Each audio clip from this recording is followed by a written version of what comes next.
Coming up on Bloomberg this weekend, thousands more U.S. sailors and Marines are now in the Middle East as the Pentagon prepares for a potential ground operation. We can achieve them without any ground troops. The latest as President Trump considers his options.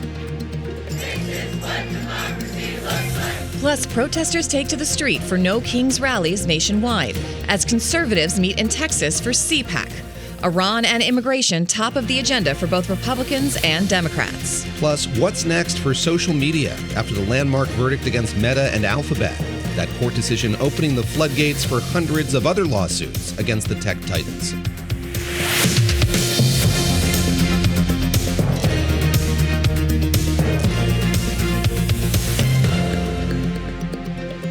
Welcome back to Bloomberg This Weekend. We are coming to you live from Bloomberg's global headquarters here in New York. I'm Christina Ruffini. I'm David Gura. It is Sunday, March the 29th. A hearty welcome to all of you listening on Bloomberg Radio, watching us on Bloomberg Television, or streaming the show, Bloomberg.com, or on the Bloomberg Business app. We are here every Saturday and Sunday, 7 a.m. to 10 a.m., even though the markets are closed, bringing you the latest breaking news, in-depth analysis, up-to-the-minute news, and business headlines from around the world. Of course, David, the headlines this morning are all focused pretty much on will they or won't they? Will ground troops be going into Iran in theater? What is the U.S. going to be doing with all those forces they've sent to the region? Big focus for us over the next few hours on how the Pentagon is preparing for sending ground troops into Iran if the president so chooses to do. Dan Lamothe of the Washington Post out with a big piece this morning indicating that conversation is underway, certainly within the halls of the Defense Department, and now certainly with the president as well. But first, we're going to start with Lisa Mateo with the headlines. Lisa? You got it. And organizers, they estimate that at least 8 million demonstrators took part in protests yesterday in opposition to President Donald Trump.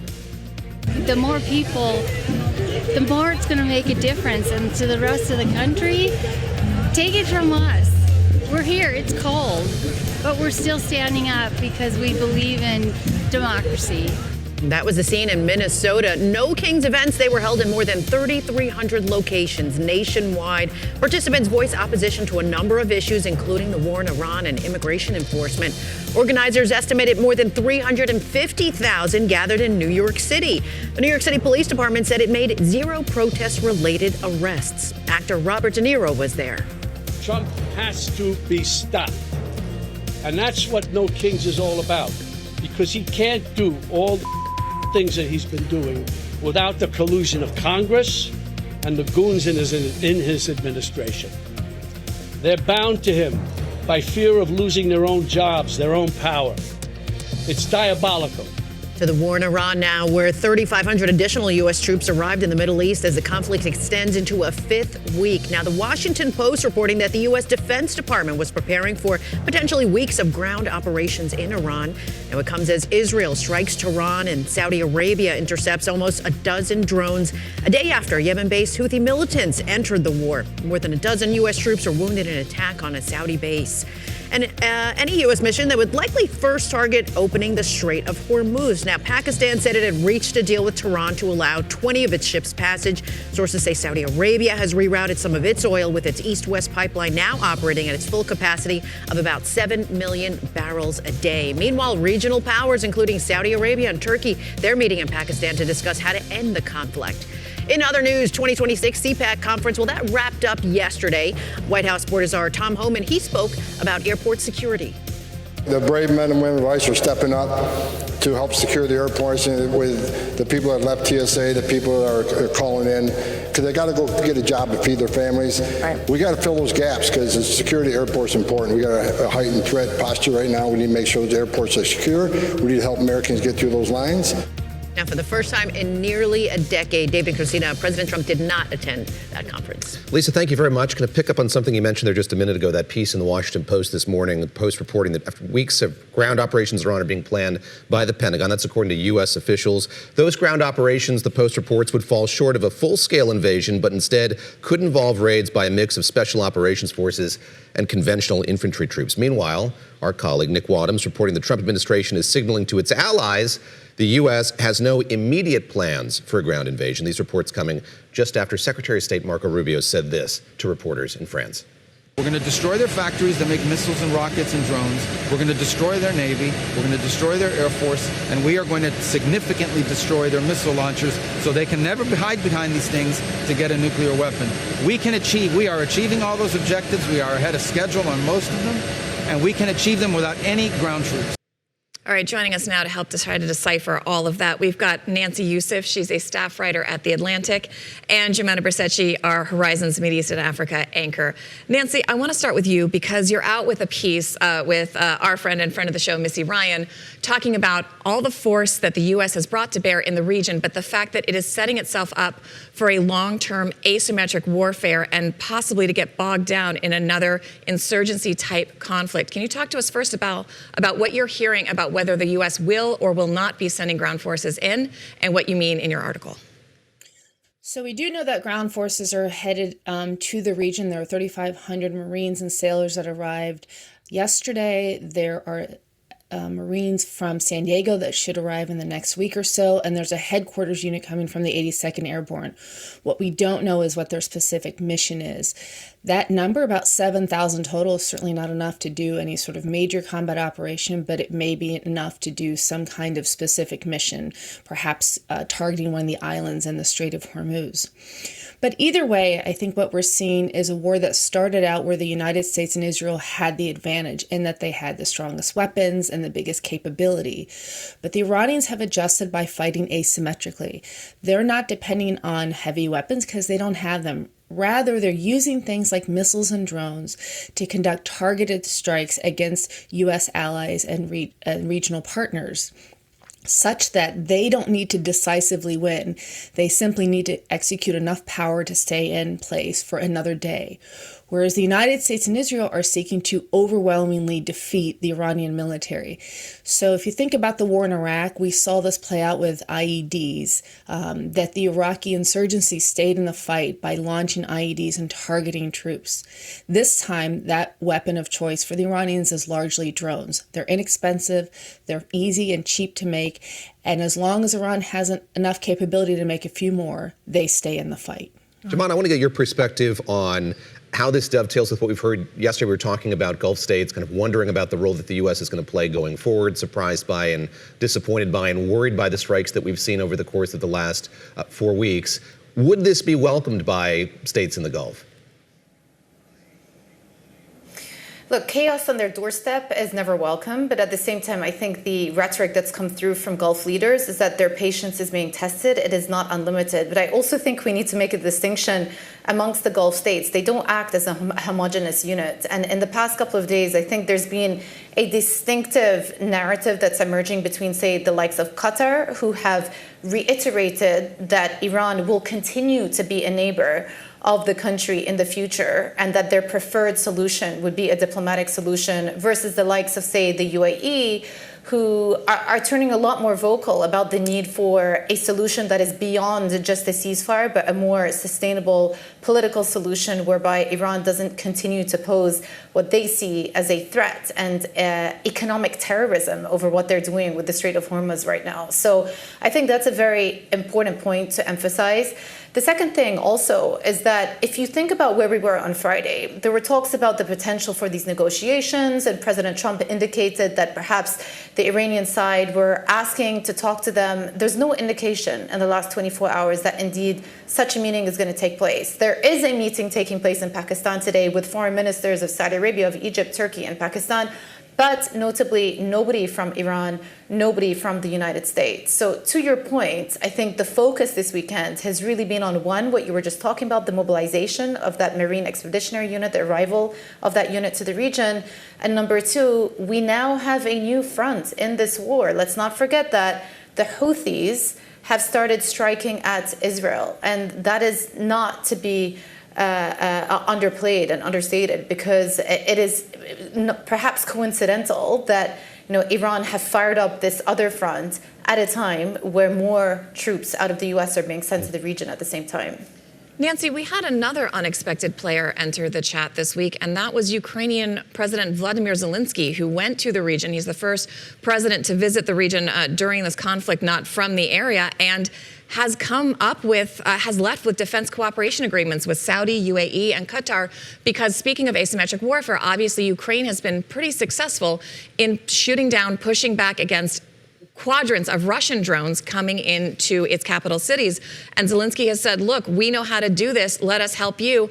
Is the hope here that he will then get help financing and support in the war against Russia later on from these same countries? Yes, I mean, very simply, the Ukrainians have fought, in some cases, the very same drones in their own battlefield. And what they have is something very valued by the Gulf partners right now, which is the capability to combat that threat. And so I think the Ukrainian president is leveraging that skill that the Ukraine has uniquely developed over the last 4 years to provide more of the kinds of weapons that they need to really have battlefield gains inside Ukraine. For the Gulf partners right now, they're spending, in some cases, several $1 million to shoot down drones that are worth about $30,000. Ukraine offers an opportunity to close that gap. But for Ukraine, the Gulf partners have weapons and capabilities that they don't have and are no longer receiving from the United States. And so I think President Zelensky is treating this as an opportunity to expand his ability to combat threats from Russia by using the skill that Ukraine uniquely brings to the fight that the Gulf partners are facing from Tehran. Jaman, I want to ask you about the latest on the Strait of Hormuz, and we've seen a number of these kind of bilateral agreements between Iran and countries to which these ships are flagged, letting a few of them through. Secretary of State Marco Rubio addressed that in some comments on Friday that he gave on the tarmac. Let's take a listen to what he had to say. One of the immediate challenges we're going to face is an Iran that may decide that they want to set up a tolling system in the Straits of Hormuz. Not only is this illegal, it's unacceptable, it's dangerous to the world, and it's important that the world have a plan to confront it. Talk a bit about this tolling system as the Secretary of State describes it. We heard the president make remarks similar to that when he was speaking in Miami at this conference that was tied to the Saudi Public Investment Fund. Clearly a lot of irritation on the U.S.'s part here, but how much is it actually working? Are other countries seeing this as a means by which they can get oil and other supplies out of that strait? Well, certainly there have been a few exceptions, and I think the way we've described the Strait of Hormuz is it's effectively shut, but in reality, it's actually been effectively controlled by Iran, and they are making exceptions for certain Iranian-linked vessels. We reported last week on Bloomberg that they are submitting a draft bill in the Iranian parliament to propose setting up this toll, and also reported that in some cases, vessels were paying up to $2 million per voyage just to make the safe passage through. So they are making exceptions. I mean, even overnight, we heard of Pakistan saying that they have managed to secure the passage of 2 vessels per day. President Trump last week in that very long cabinet meeting also said that the present that the Iranians gave him was the secure passage of 10 ships through the strait. So effectively, where we are right now, where things stand, is Iran are making certain exceptions so long as what they say the vessels are linked to non-hostile countries or key buyers, like in the case of China and in Pakistan and other Southeast Asian countries. But clearly, this is a situation that is not acceptable to Gulf Arab states. It is not an acceptable outcome for pretty much any nation in the world for Iran to exercise this sovereignty. But from the Iranian perspective, it has emerged as a key point of leverage. And you don't have to go too far. The Speaker of the Parliament, Mr. Ghalibaf, who's been very vocal on social media, reposted a comment yesterday saying that the U.S.'s war objectives have now shifted towards solely reopening the Strait of Hormuz. Of course, that's far-fetched rhetoric, but I think it does really just underscore how much leverage they think they have over that key choke point on energy flows and global supply flows. And they're not going to let it up easily. And it has become a focal point also heading into what could be discussions between the two sides. They're insisting that they have to maintain sovereignty over it. Nancy, I want to ask you, because you heard Jemana talking earlier about how the GCC countries are not a monolith, and some are dealing with this separate ways. We've seen Saudi and UAE be a little bit more out front. There's reporting that they want the U.S. to continue with this, to go after Iran and essentially finish the job. Some of the other countries are taking a different approach. But one of the things I thought that was interesting, at that same forum David was just talking about on Friday, President Trump talked about the Abraham Accords and said to the room that, I would really like to get Saudi Arabia back into the Abraham Accords. Those were those agreements by which Middle Eastern nations were normalizing diplomatic relations with the U.S. Saudi was supposed to be next in that list, given everything that has happened between Israel and Gaza and now this conflict. Is that at all possible at this point? Do you think normalization will continue, or do you think that's untenable given the politics of this moment? I think Saudi Arabia has a more immediate concern, which is their neighbor could not only survive as a regime, but become more hostile to Saudi Arabia, to its economic interests, to its security for a sustained period of time. And so I think if you're Saudi Arabia right now, the concern is immediate and about security. What happens if the war ends in such a way in which the regime is still in power? Or conversely, if it goes on for months in some sort of stalemate or in some sort of low intensity conflict for a sustained period of time. So I think what Saudi Arabia is looking at potentially is ways to protect itself from future threats from Iran, rather than looking for a reset in terms of its relationship with Israel broadly. Now, that doesn't mean that it's off the table entirely, but I think right now the war has shifted the security state of Saudi Arabia. It has shifted its economic power, and those things have to be addressed with first before we talk about something along the lines of the Abraham Accords. Jemana, very quickly, we have about a minute left. You mentioned the Houthis getting involved in this conflict, and there's been this kind of tenuous truce between them and the Saudis now for several years. Any indication that's likely to fray? How likely is that to stay in place and hold? I think, as you say, it's tenuous, but let me just remind viewers that a truce was actually agreed to between Saudi Arabia and the Houthis back in 2022. Another truce was also agreed between the U.S. and Houthis, I should say, back in 2025. And the Houthis have actually refrained from attacking ships on Bab el-Mandeb and on the Red Sea since the Gaza-Israel ceasefire of October 2025. Now, the question is, obviously, given they've now entered back into the war in solidarity with Iran, they are saying that they're just going to be targeting their strikes at Israel. The big question is whether they're going to look to disrupt shipping again. For the time being, there are no signs of that happening. And actually, a spokesperson for Houthi yesterday, as reported by Al Jazeera, suggested that they will only be targeting Israel in this instance and plan to stick to the truce with the U.S. But again, we have to see how this all plays out and whether, if ground combat involvement would actually incentivize them to start acting and disrupting shipping on the Red Sea. Certainly a new chapter. Exactly. In all this, Jemana Brzezinski, our Mideast anchor, and Nancy Youssef of The Atlantic, thank you both so much. Appreciate your perspective on this Sunday morning. Coming up here, millions taking to the streets across the United States for No Kings protests, the U.S. and also around the world. Their message in this crucial midterm election year. We're going to get into the politics of this moment coming up. That's straight ahead on Bloomberg This Weekend, on Bloomberg Television, Bloomberg Radio, on Bloomberg.com, and of course, on the Bloomberg Business app.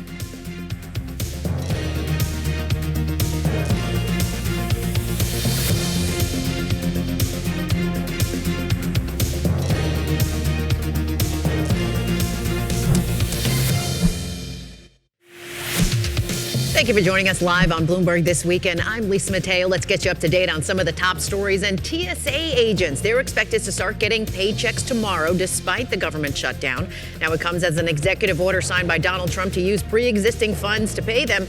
Many agents did not show up to work, and that has caused long delays at airports nationwide. But there are still other federal workers not getting paid, and that includes the U.S. Coast Guard. And now search and rescues, they're at risk because of that. Now, many staff at FEMA, they're also going without a paycheck. And speaking of FEMA, investigators looking into a contractor at the agency installed under Kristi Noem. The Wall Street Journal says officials with the DHS's Inspector General are investigating a network of aides the former Department of Homeland Security and advisor Corey Lewandowski seeded throughout the DHS. And French anti-terrorism authorities investigating a foiled bombing near the Bank of America headquarters in Paris that they said appeared to be linked to the Middle East conflict. The attempted attack was similar in recent events in neighboring European countries, including the Netherlands and Norway. One of the suspects is in custody, and police are searching for a second suspect. David and Christina. All right, thanks, Lisa. Also this week, we had a very visual illustration of the divisions across America. As in Texas, President Trump did skip the Conservative Political Action Council conference, but he was, of course, the main topic of conversation at CPAC as attendees broke along generational lines about the war in Iran and the immigration crackdown. Meanwhile, more than 3,000 cities across America had about 8 million people taking to the streets overall for the No Kings rally. That's according to organizers, speaking out against President Donald Trump in one of the largest single-day demonstrations we've seen so far. Here to talk about that split screen, we have Wendy Benjaminson, senior editor for us in our Washington bureau, Jeff Mason, White House correspondent. Jeff, I'm going to start with you. You've made it to the Gaylord Texan Resort and Convention Center and lived to tell about it on the banks of Lake Grapevine outside of Dallas, Texas. What was the scene like? We always talk about the straw poll. Maybe we should start there. J.D. Vance, v. Marco Rubio, who came out on top? Oh, you know what? I didn't see the results of the straw poll, so I'm going to beg ignorance. Beg ignorance. I've got them. I got them, Jeff. She'll look it up, Jeff. Right. But tell me, give me the flavor and color of this event. We know that President Trump was not there. Well, the vibes, I can tell you, were definitively pro-Trump.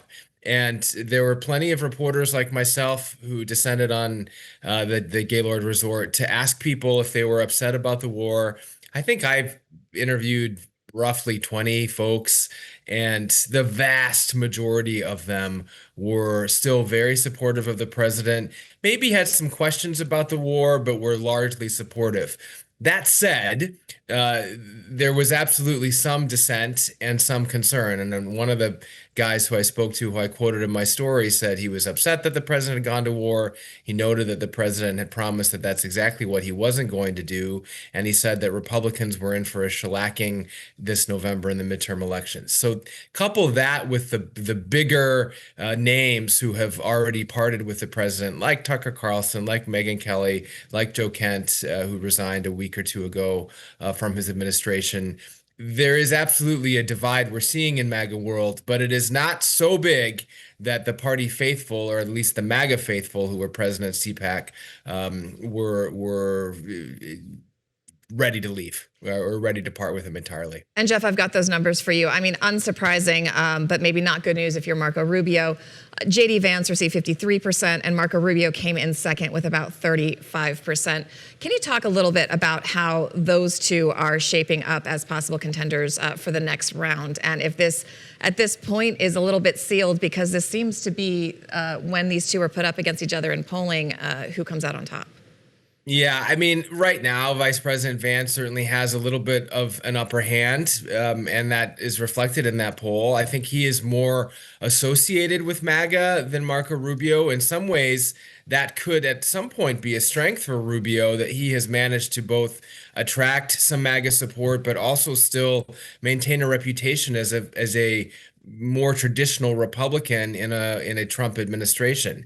But you need the MAGA world to win a primary. And so if those two men were ever to go up against each other in a primary, that would be advantage Vance. That said, I mean, I think all political watchers are fascinated by that relationship. Rubio has said that he would not challenge Vance in a primary. There has certainly been talk that the next ticket would be a Vance-Rubio ticket, in which Vance was the primary candidate and Rubio was his vice presidential running mate. So I wouldn't read too much into this poll right now. A lot can change, and that relationship, at least from what we see when they're in the room together, when they're speaking, is pretty strong. Christine, I don't want to get the reputation for just demanding of guests that they know the latest polling and data. I feel bad about doing that. Yeah, thanks for the heads up. Sorry, Jeff. Really apologize for that. Sorry. Jeff, we generally expect you, and you do know everything in our defense, but we got you. We had the printout. Wendy, let me turn to you. I said the president wasn't there. John Cornyn wasn't there either. And maybe you can kind of situate this event, which had taken place at another Gaylord National Resort in years past, that on the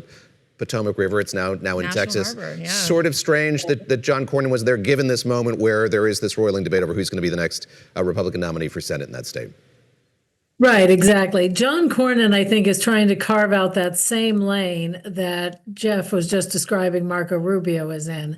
I mean, he is still, sort of one of those lions of the Senate, very patrician, has never fully embraced MAGA, but has walked that tightrope to never really anger the MAGA world so much that he doesn't keep his seat. This is the first time he's been seriously primaried. He's being primaried by a CPAC darling, Ken Paxton, who is a scandal-plagued former Attorney General of Texas. So he was on home turf. He has been incredibly loyal to Donald Trump. And Donald Trump is just, I think, waiting to see.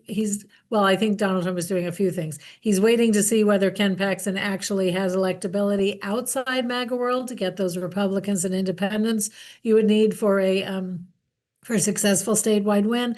And he's kind of messing around with the Senate a little bit because he wants them to pass his Voter ID Act and get this DHS funding straightened out. And he doesn't want Cornyn to take his eyes off the ball that Trump wants him to follow on that. Jeff, I'm curious. I want to dig in a little bit more about what attendees at CPAC told you about some of the more controversial issues, especially like immigration, because I know the Border Patrol Commander, Greg Bavino, who was dismissed from his post, I saw him there popping up on a lot of social media. He was doing interviews. Is that a popular figure? Was that a divisive figure? Are people, I know you said mostly they are supporting the president, but are there any quiet whispers of they're glad that they're moving on slightly from Kristi Noem, or is it just we support the party and we're here for it?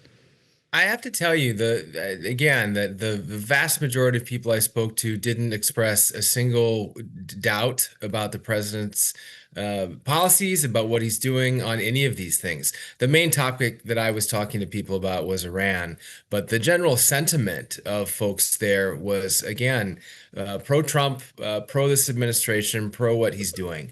That said, polling, Christina, as you no doubt know, has shown that there are not just divides about Iran that we were talking about previously, but also about immigration. And both of those things are weaknesses for the president writ large going into the midterm elections.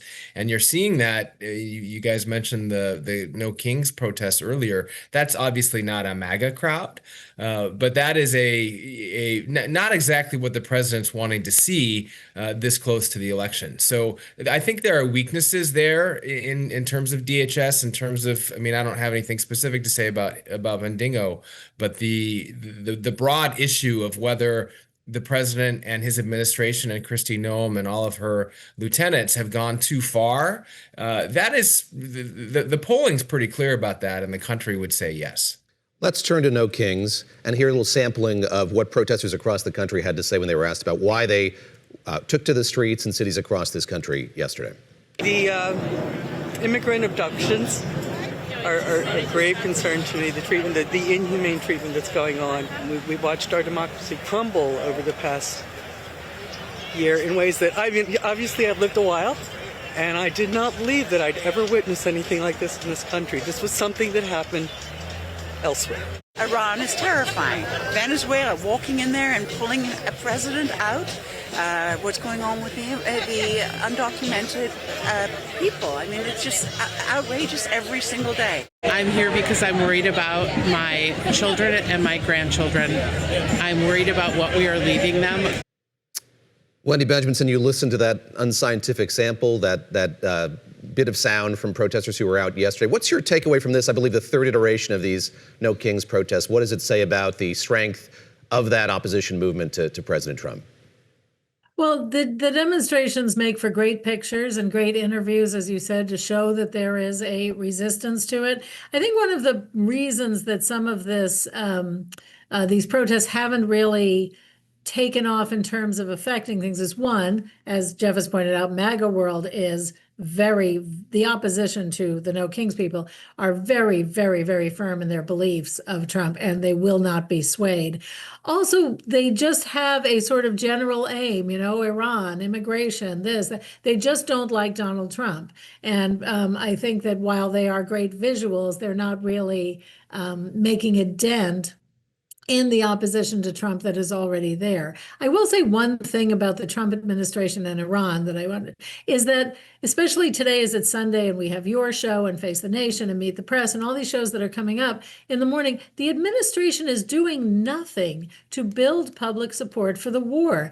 We don't see Pete Hegseth, the defense secretary. We don't see Marco Rubio. We don't see J.D. Vance. They haven't in the last few weeks been coming out into the public to say, here's why we are attacking Iran. Here's why we've started that war. And here's why it's worth sending thousands of troops to the region.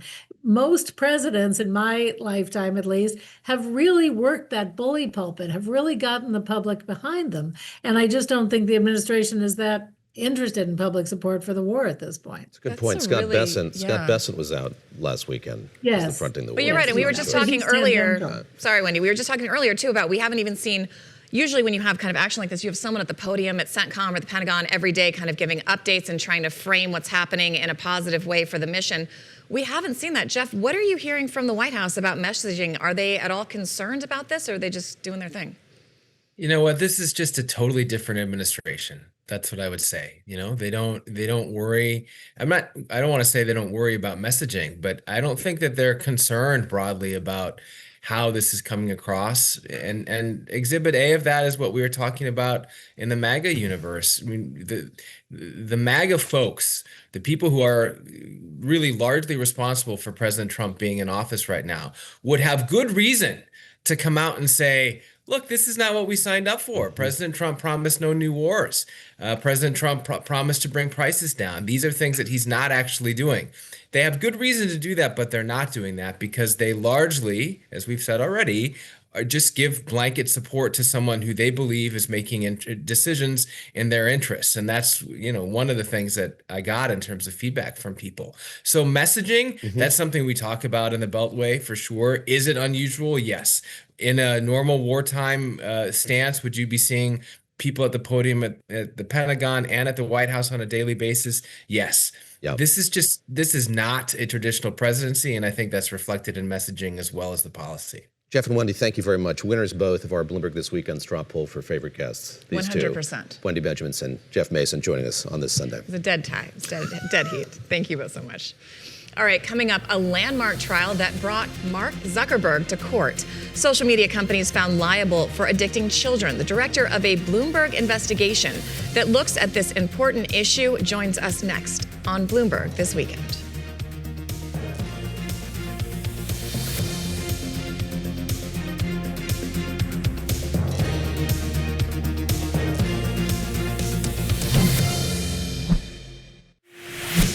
Thank you for joining us live on Bloomberg This Weekend. I'm Lisa Mateo. Let's get you up to date on some of the top stories. And Pope Leo, he opened his first Holy Week as pontiff. Now, he celebrated Palm Sunday before tens of thousands of people in St. Peter's Square. When Holy Week opened last year, Francis was still recovering at the Vatican after a 5-week hospital stay for double pneumonia. Now, Palm Sunday marks Jesus' entrance into Jerusalem in the time leading up to his crucifixion, which Christians observe on Good Friday, and then the resurrection on Easter Sunday. Well, the 2026 FIFA World Cup just around the corner, but the warm-up matches, they've already begun. Yesterday, 9th-ranked Belgium defeated the U.S. 5-2 in Atlanta. The matches officially kick off Thursday, June 11th. And two spots are made in the men's Final Four. This is after wins yesterday by Illinois, Arizona. Arizona defeated Purdue 79-64, and Illinois topped Iowa 71-59. Now, both of those teams, they are headed to the NCAA tournament's final weekend for the first time since the early part of this century. Now, today we have number 1 Duke. They are facing number 2 UConn, number 1 Michigan. They are battling number 6 Tennessee. David and Christina. Thanks, Lisa. A California jury this week reached a verdict that could reshape social media as we know it. Facebook's parent company, Meta, and YouTube were found liable on all counts in a social media addiction trial, with jurors finding them responsible for intentionally addicting a teenager and harming her mental health. The award-winning Bloomberg documentary Can't Look Away dug into the battle to hold these tech companies accountable. These companies have been gaslighting us for years. This is all about money. The purpose of all commercial ventures is to create a demand. Our children are the casualties. We need to take back the power from these companies. They created a dangerous situation and then manipulated these kids. They know the levels of addiction, sexual abuse. They know the levels of suicide. They're not showing our kids what they want to see. They're showing you what they can't look away from. Matthew O'Neill co-directed that film based on reporting by our colleague Olivia Carville, and he joins us now. Matt, great to have you here with us. So glad to be here. Help us understand the import of this, the magnitude of it. So this was less about the content from these sites and more about the design, the addictive nature of the design.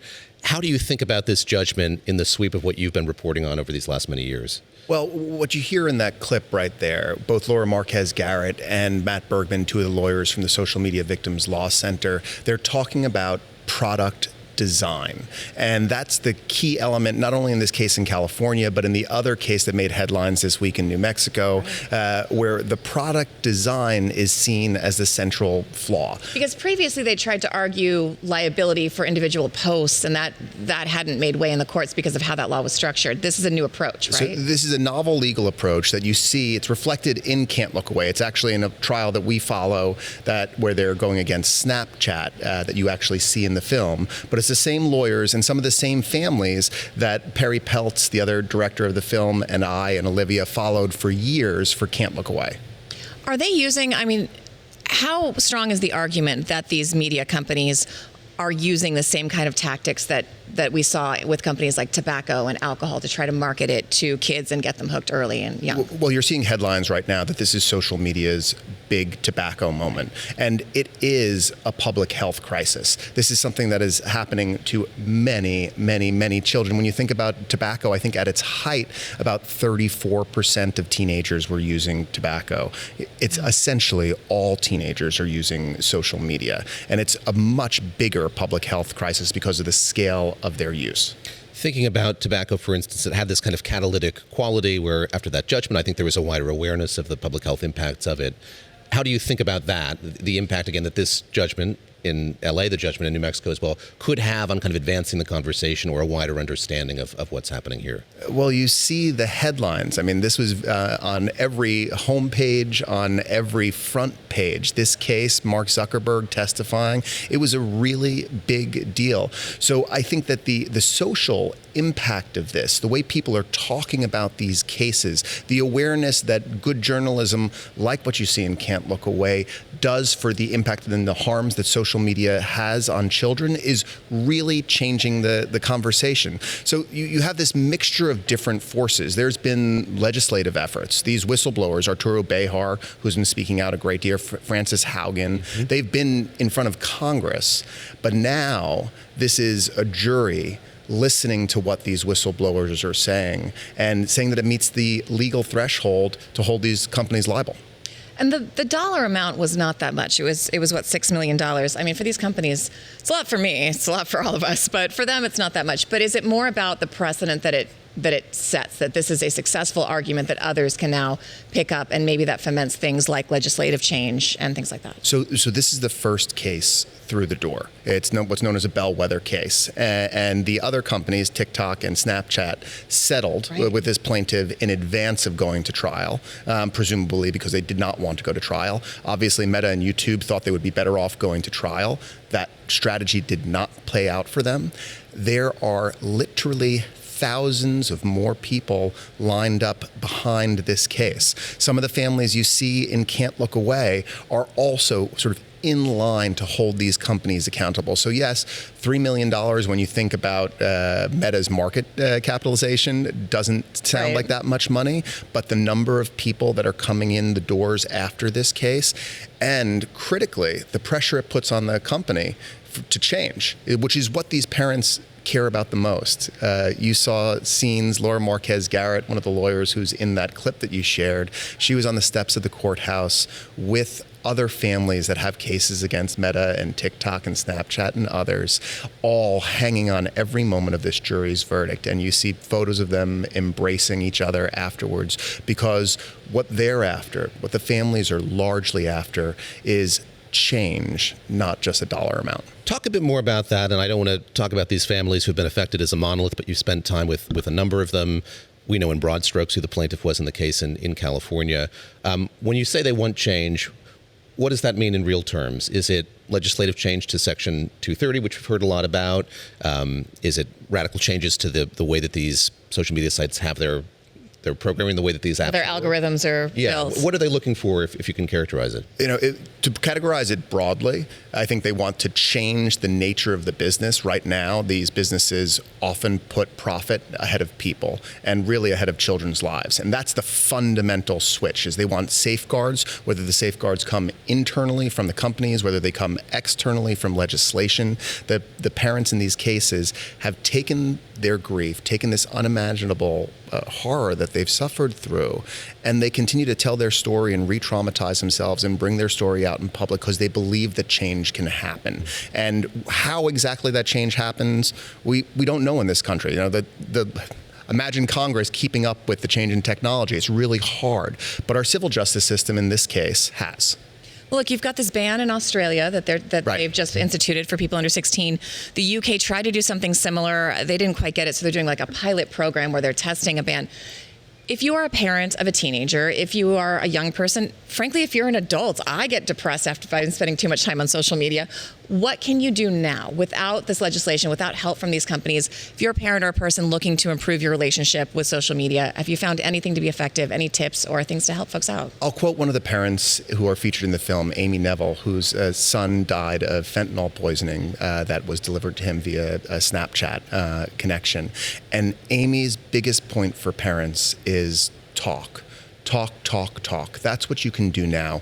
Talk with your kids about what they're watching. Talk with your kids about what they're using. The social media applications that are out today, that are popular today, may very well change in the next year to 18 months. And keeping abreast of that as parents is almost impossible. It's parents against these multi-billion-dollar corporations. You can watch Can't Look Away, the case against social media right now on Bloomberg.com. Well, coming up here, we have Lisa's must-read stories, BTW. As I say, BT Dubs, as Christina says, coming up here on Bloomberg this weekend. And you can explore live streaming news and interviews, all our Bloomberg TV shows, documentaries, reporter analysis, and more. A single unified place for all of that. Check out Bloomberg.com/videos. It's our new video hub. You can find it all there. You can find this show there as well if you wanted to watch that interview again. I mean, you should definitely watch this show in the video hub. Absolutely. Multiple times. Every click matters, folks. Bloomberg.com/videos.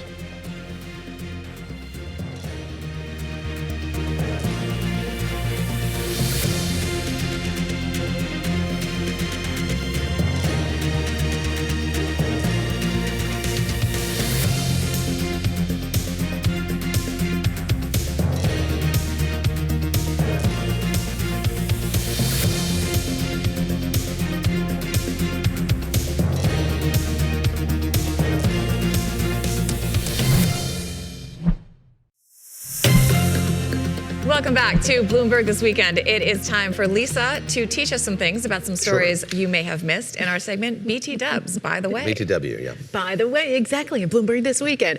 This one is one of the most read on the terminal for the week, okay? So this is from Bloomberg. We'll get to the headline right now. It is 5 Nights at Epstein's Game goes viral at U.S. school campuses. Okay, so you heard of the movie and the game 5 Nights at Freddy's, right? It's like the survival game where players kind of act as security guards in this pizza restaurant, and they're going against these crazy animatronics, okay? But at 5 Nights at Epstein's, this is what kids are playing This is horrible. in the classroom. In the classroom? In the classroom. And this is what has this story as one of the most read right now. So players are acting as like the sexual assault victims to avoid an attack from Jeffrey Epstein on his island. So parents are concerned, educators are concerned. There's people posting on social media about different ways that how kids can bypass the school security system to play. I was going to ask you, how do you get this? Is it like in the App Store? Is it just like a web-based game? No, it's not an app, and that's the thing. It's a web-based game. So most of the time, I know my daughter at school, they're not allowed apps, but this is a web-based game. So they can get it on their school laptops. So it's not a good. Parents concerned and educators worried about it too. And it wasn't just this one. Before this, there was 5 Nights at Diddy's. So it's kind of a continuous thing. We don't know who's making them. We do know who's making it, but the thing is that this person is putting things out there saying, you know what, we're not, responsible. We're not telling kids to do this and to play this and that kind of thing. So they're tell your kids not to. Tell the kids not to. Yeah. And actually, shut it down. I wonder if they are, because that brings questions to parents when they start asking. Your kid comes to you and says, "What is Epstein?" Right. And then you're stuck in questions. trying to answer those questions. So it's a tough one. All right. All right, I What want to else you stick with got? tech here, Okay. And I want to go to phones with adults, okay? So this is from the Wall Street Journal. It says, is doom scrolling giving you wrinkles, okay? You may have tech neck, okay? Tech you neck? know what tech neck is? I do. I definitely have Okay, it. what is it? Definitely. Come on. You were familiar with this? Oh, you're gonna make me do this on television? Thanks, Lisa. I thought we were friends. It's like when you're scrolling and because you're doing looking this. down, you Yes. get these And lines you from get looking down all the time. Correct. Yeah. Most people think it's like when you go to the chiropractor and they tell you you have this, Yes, like well, but it's straighten no. up. But the beauty industry, and that's the video kind of that you're seeing now, is that they are really jumping on this. So they're coming out with different rollers and different creams specifically for tech neck, and that's how they're marketing it. So they're taking control of it, and it's just good news for the beauty industry because What is this thing people that's have been happening on the taken back. screen? It's Tell me what's see, happening, people who know. It's the red LED Red light. light. Yes. Red light sometimes treatment. I know I see a lot of people wearing the The full mask. mask. Yes. Yes, no, those masks are this is very the expensive, wand. and I do not own one. But right. maybe I And this maybe I is the should. wand. If Bloomberg would like me to Test have that those out? tech neck procedures and Sure. pay for them, I'd be Right. happy to do that for research and science and I love journalism. I love the rhyme. Tech neck. I Tech didn't know neck. that it was a thing. Tech Till neck. now. It is. All right. Okay. Want to move on? Are you guys hopping on a flight anytime soon? Okay. No, Here we because go. as we discussed last week, someone got their vacation Oh, yes. request in before me. It's a road trip. So, though. I'll be taking a road trip. You're taking not a plane. No. Okay. This is something new that's going to be in United Planes. Okay. This is from Business Insider. It says United is rolling out beds in economy. It's the airline's new Relax Row. Okay. An they're- actual bed? Yes. Okay. I love Want to this. see how it works? You can, if you're watching us on TV, you can see it right now. But starting in 2027, United Economy Travels, they're going to be able to do this on international flights. So it's a set of like 3 coach seats. Okay, so let me play it out for you on radio. Okay. 3 coach seats. They have leg rests that flip up 90 degrees. They convert into this flat bed that's big enough for like 2 small adults and a child. Okay, so Air New Zealand actually does this. They have a sky couch. That's what they call it. Sky couch. That's my friend got Yes. married in New Zealand, and I definitely couldn't afford business class, but I was considering the sky couch. See, Yeah. they have the sky couch. But so this is the first time it's going to be available on a U.S. carrier. So it's not sure how much it's going to cost. But it's just something new and something to I remember in the consider good if old you're days, hopping international. many years ago, flying to Beijing in economy. Yeah. And Oof. there was this moment when the door closed to the plane and everyone scattered to claim that middle row of 3 seats. Because there so were it open seats. It wasn't an effective couch, but there were open seats and you could lie down across. And you could I lie didn't down know. I across. was too green. I didn't know that was what you had to So do. you sat the whole time. I did. It was. Oh, buddy. Well, I've lived to tell the tale. Don't cry for me, please. I'd be happy if just regular economy seats flipped up so that you could just put your feet all the way up. You know what I mean? Like if they just would make like a little Right. mini bed. Because at one point I bought that inflatable thing that fills the footwell, but they've banned What them, is so I that? don't have it anymore. It's great. Really? Yeah, So it's not like the great. neck thing for your feet? No. It's great. You blow it up, and it basically fills the footwell, and you can toss a coat over it, and then you can put your feet up at least in your own little space. But you're a tall person. How does that work? There's I no can't leg do that. I am, but I'd rather have my feet up. Oh, I see. I don't mind like In like a crouch? yeah, Wow. We'll get Whatever that, it we'll get takes that to on get through film those for our long TV hauls. audience. We want to It's see how that. planes are not my favorite. No? All right. Not my favorite. I might consider. I would consider it though. I think I would. Is that it? Are I'd those pay your the stories? extra. Yes, I do have one more, but I think Okay. we're out of time. Are we out of time? No, we got we a have 1 minute. Let's One go. minute. Go, Lisa, go. Okay, let's go for it. This is the weekend, okay? This is from the weekend. Australia's social media ban runs into a wave of teen workarounds. course. Okay, so this is that, that law banning kids under 16, right? From apps like Instagram, Facebook, Snapchat, TikTok, YouTube, Reddit. Some 4.7 million accounts were closed when the ban went into effect. So the kids have found a way to get around it. They're tricking age verification checks with photos of their older they siblings. are. That's one way. And they're using like virtual private networks, but they're also switching to other platforms. So they're finding other ways. So the question is this really working or is it not working? Is this I a don't know. segment that makes me want to just throw my phone in the ocean, Lisa? Are your kids on social media? Absolutely not. See? There you go.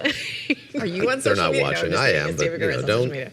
they're not watching this. But if they were, I'd say stay off. It goes to that question of Or you'll what get age. tech neck. I what don't want my age. kids to get tech neck. There's just no good is coming from it. We're not sleeping, we're getting tech neck, and our kids are Getting tech neck. getting tech neck. Sorry, this was a bit of a depressing BTW. Well, no, it's all right. We moved on past I that first tried. one, Lisa, which was so. Yeah, Lisa, Anyway. we appreciate you Yeah. keeping us informed, even if we You don't got like it. the information. You're the best. All right, we're coming up on the 8 a.m. hour here in New York. Still a lot of stories and headlines ahead. The next hour of Bloomberg This Weekend starts right now.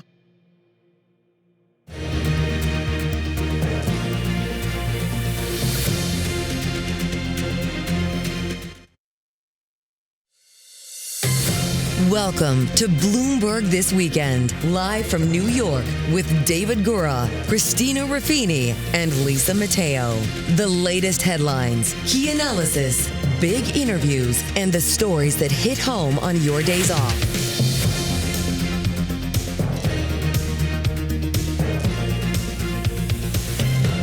Well, welcome to Bloomberg This Weekend, live from Bloomberg's World Headquarters in New York. I'm David Gura. I'm Christina Ruffini. As we said, it is the 8 a.m. hour here in New York. We've got a lot of news to get to, so we're going to kick it off with Lisa Mateo and the headlines. You got it. And organizers, they estimate that at least 8 million demonstrators took part in protests nationwide in opposition to President Donald Trump. Iran is terrifying. Venezuela walking in there and pulling a president out.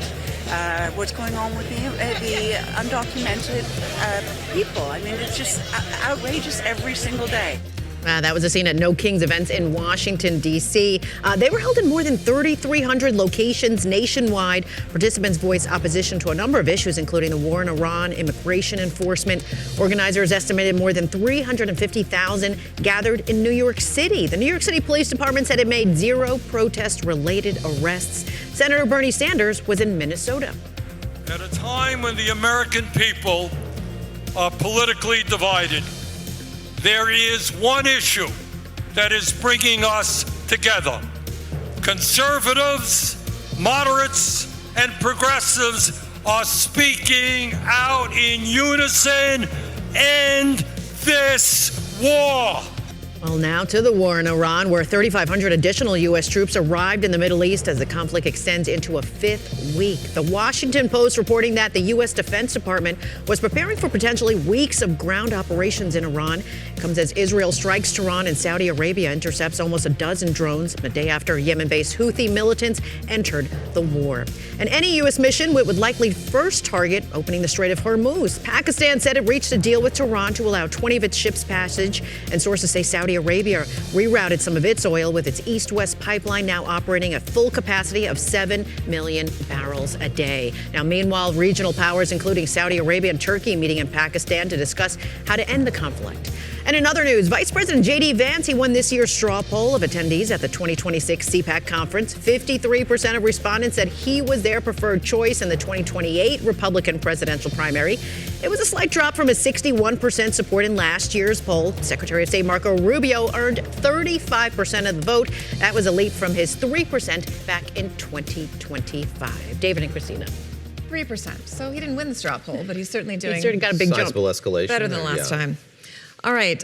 Israel has spent the last several hours bombarding key Iranian cities, with the Israeli Air Force saying it conducted a wave of strikes on infrastructure in Tehran. This comes as we're gaining some new insights on a possible ground operation by the U.S. in Iran or surrounding islands, with the Washington Post reporting the Pentagon is preparing for a weeks-long operation, and Bloomberg reporting the U.S. has signaled to allies there are no immediate plans for an invasion. Joining us now is Eric Martin. He covers the State Department and foreign policy for us here at Bloomberg. Jumana Bersetchi is our Horizons Middle East and Africa anchor, and Jeff Mason covers the White House for us here at Bloomberg News. Jumana, let me start with you. It's become kind of a ritual on these Saturday and Sunday mornings. I open up the app, the Bloomberg app, and see where these strikes are occurring. It's a glimpse at how wide this war has become. And I'm curious what we can glean from what's been targeted over the last 24, 48 hours. A lot of infrastructure, a lot of aluminum plants, it seems, across the region. Yeah, that's right, David. And remember that it was towards the end of the week last week where President Trump extended that deadline about the Department of Defense potentially hitting Iranian power plants by 10 days. But actually what we've seen over the course of the last 2 days is a considerable amount of infrastructure has been hit both ways.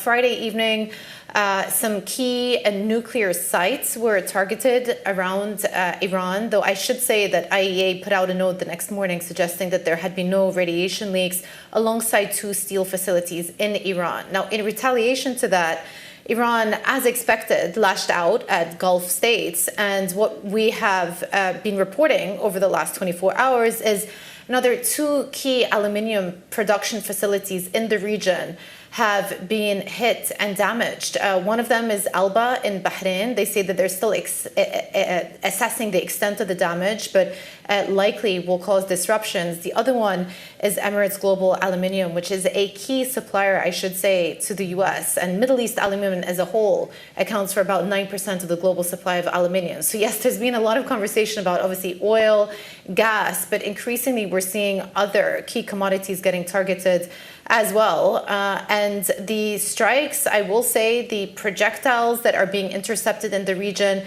once again picking up in an intensity. I will tell you, over here in the UAE, which is where I am, we have seen the heaviest night of bombardment in over a couple of weeks now. Wow. Eric, I want to go to you because the other question everyone is talking about this morning is basically, will they or won't they? And you were recently traveling with Secretary of State Marco Rubio for that G7, and you asked him about putting troops on the ground. We've got that sound. The troops being sent to the Middle East, sir, what role could they serve other than preparing the way for a potential ground invasion? And while you speak about several weeks, are you concerned that this could embroil the U.S. in the kind of prolonged conflict, that President Trump came to office promising to avoid? This is not going to be a prolonged conflict. We're going to destroy their Navy, we're going to destroy their Air Force, and we are going to significantly destroy their missile launchers so they can never hide behind these things to get a nuclear weapon. We are achieving all those objectives. We are ahead of schedule on most of them, and we can achieve them without any ground troops. All right, Eric, reading the tea leaves here, what do you think the odds are that the U.S. does go in for some sort of limited operation? It seems to me you've got the USS Tripoli in the region, you've got 2,000 American paratroopers, 20 ships and subs. That's a lot of toys to choose not to play with them, but you're more in the loop than I am. What are you thinking? Well, I don't want to put specific odds on this. I think that there have been a lot of people who have been wrong in the past about betting on which direction President Trump would choose to go with different problems and different challenges. And it's something that he actually very much values, is unpredictability. He thinks that it helps to strengthen the U.S. hand in negotiations if the U.S. is unpredictable and if the negotiating partner doesn't know exactly how far he's willing to go. So we've seen both a willingness in the past to negotiate, as with Venezuela at the end of 2025, but obviously we also saw on January 23rd his willingness to use force and to use the military. And we've seen the same thing in Iran in the past month in terms of the strikes and the negotiations leading up to it, even just a few days before the initial strikes. So I don't know that I want to put specific odds on it, but as Secretary Rubio said, having all of these troops deployed in the region does increase U.S. leverage, the threat of attack and the threat of additional escalation. And it's something that he said the cabinet offers options and offers different alternatives for the president in terms of how to plan for contingencies. So it's not completely apparent yet as to whether the military will indeed be used in this case for further escalation, but it takes time to get the military into place.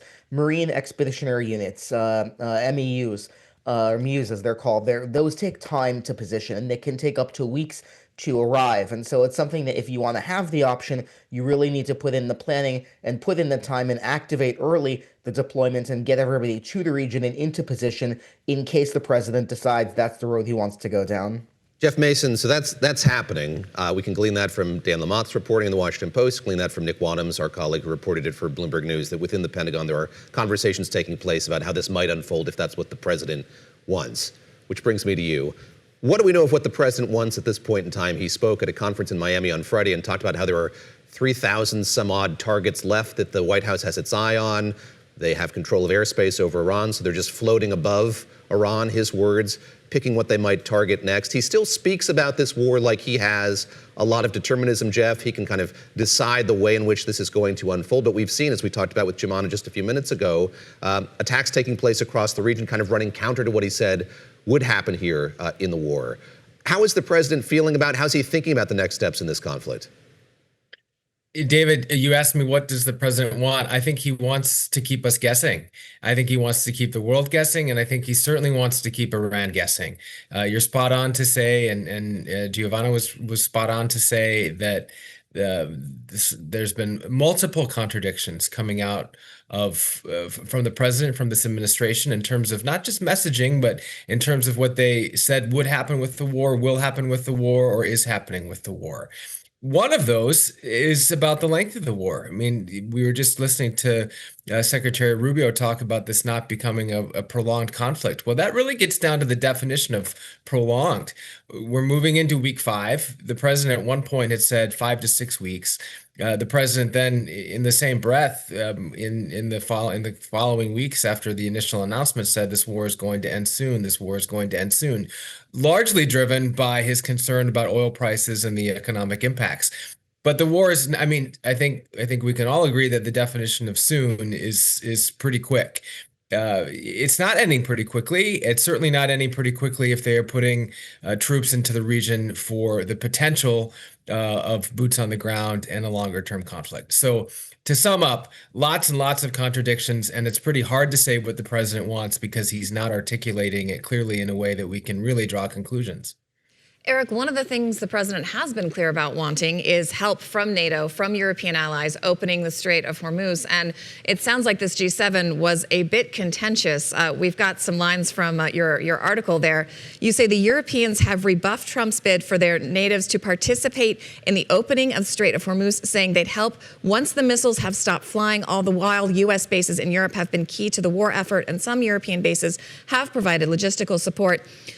There were reports of some quite contentious spats between Rubio and some of the EU leaders, but were any of the meetings on the sidelines? Did the U.S. make any progress in trying to get Europeans to commit more to this effort, or are Europeans still waiting, as many of them said out loud, for the U.S. to help them more with Russia and Ukraine before they do so?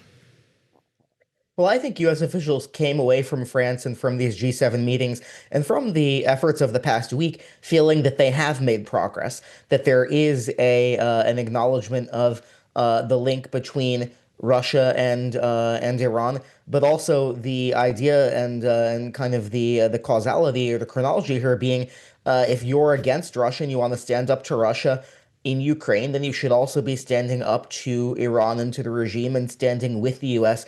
in Iran and in the Middle East. And it's something that the U.S. has not made any specific asks or requests to this point. They have not asked for European allies or for NATO to be involved in the bombing that's destroying Iran's missile factories, its missile program, its navy. But they do want people to be lined up and to stand shoulder to shoulder with the U.S., really for it to be an international coalition when it becomes time to open the Strait of Hormuz and to end this attempt by Iran to control the strait, to take sovereignty of the strait, to charge a toll in the strait. And it's something that Secretary Rubio has underlined, that the strait is actually more important for other countries that get more of their energy from the region than for the U.S. And so a really invocation for countries who are even more dependent than the U.S. on free navigation of the strait to be ready and to be part of this coalition that could go in after the U.S. accomplishes its mission with regard to Iran's military capabilities and would be ready to go in and to help reopen and secure the strait. Part of the thesis of this show is to prepare all of you for the start of trading at the start of a new week. And bearing that in mind, Jaman, I want to turn to you and what we've seen in oil prices over the last week, how dramatically they've risen. I was talking with Amos Hochstein, former advisor to President Biden on energy issues, and he said the markets have priced in risk, but they haven't priced in the kind of disruption that we're seeing. He described this as a wholly unique, novel level of disruption that he doesn't think markets have fully wrapped their heads around yet. We have seen the reporting from Bloomberg over the course of the weekend that oil is once again flowing at capacity through that east-west pipeline through Saudi Arabia. But I would love your perspective on that widening gap between the paper price of oil and how acute the pain is going to be in just a matter of weeks here when there's going to be a growing crisis globally when that oil can't make it out of the strait and around the world. Yeah, I think, one thing that everyone agrees on is the longer this goes on for, the more likely you're going to see upward and sustained upward pressure on the price of oil. But a few things have been mitigating. The first is President Trump's jawboning, which is something that even the Iranians themselves have referred to, and the fact that he has continued to talk down the energy complex. It has actually had an impact, but I would say the larger impact is actually some of the rerouting that has taken place around some of these key nations. And we did report over the weekend that the East-West pipeline, that is the Saudi Arabian pipeline that runs from the eastern side of the Arabian Peninsula all the way to the Red Sea, that is functioning at full capacity, 7 million barrels a day. Prior to the war, they were sending over 1.5 to 2 million barrels through that pipeline, of which about 5 million is getting exported. Similar phenomenon also occurring with the Fujairah pipeline in the UAE as well, which has managed to reroute about 1 million barrels a day. And so all in all, if you add in some of the rerouting flows, the IEA announcements, some of the stockpiles that have been released, according to Javier Blas, who is a key energy columnist at Bloomberg, about 60% of the flows have actually been successfully put back, despite the fact that the Strait of Hormuz is closed. So that is an incredible achievement because there hasn't been a lot of time to get this done. At the same time, the longer the strait stays closed, of course, you're going to continue to see all of these reports that we're hearing about of demand destruction, several Asian economies taking several measures to reduce expenditure, reduce subsidies, reduce the amount of demand that's coming through from some of these key energy products that are coming from the region. And then that's not even taking into consideration the physical disruption that has been leveled at some of these sites as well. And this is a big TBD. Qatar were the first to come out, Qatar Energies and their LNG facilities, and they've declared force majeure on many of their customers, short-term, long-term contracts. They've said it will take 3 to 5 years, annual cost of about $20 billion. We don't have those damage assessments yet from the UAE and other key nations. So I think another big question mark hanging over the market is not just disruption, but the potential for physical destruction and how long it's going to take to fix things. This conversation about energy is going to animate a few more conversations over the course of the show. Jumana Bersetchi, our anchor of Horizons Middle East and Africa, thank you very much for the time. Our thanks to Jeff Mason, White House correspondent. Eric Martin making his debut on the show, State Department reporter. Eric, we've got a question for you. David, you want to lead off? Yes. So I noted as I read the transcript of the comments that Secretary Rubio made, Eric, a bit of ribbing and mocking of you for having a stand-up desk on the tarmac. We're going to need you to walk us Explain through what's this. happening here. This is not from France. This is another outing that you had with the Secretary of State, but you are here with what looks like a laptop Is on this like a desk monopod desk? wrapped what is around your here? neck. Explain how you travel and how you do journalism in the field, Eric. Well, it's Bloomberg News. It's important to have the Bloomberg terminal and all of those capabilities in front of me. And so this is kind of a harness that I use to carry my laptop when we're when we are on the runway and when we're on the tarmac, either at Andrews or abroad, because I know that the secretary likes to often speak abroad. And so, traveling with the secretary, develop a bit of a rapport. And so he was inserting some humor and a lighter-hearted moment there, talking about the filing, the Bloomberg terminal filing from the field. There you go. Okay, we're gonna have to the Eric Martin terminal harness. I mean, this is iconic, Eric. We're gonna have to leave it there. But next time you're in New York, please come in and bring that with you. Like to see that. All right, coming up, the oil crisis in Iran is impacting more than just gasoline prices. What else could be getting more expensive? That's straight ahead on Bloomberg this weekend.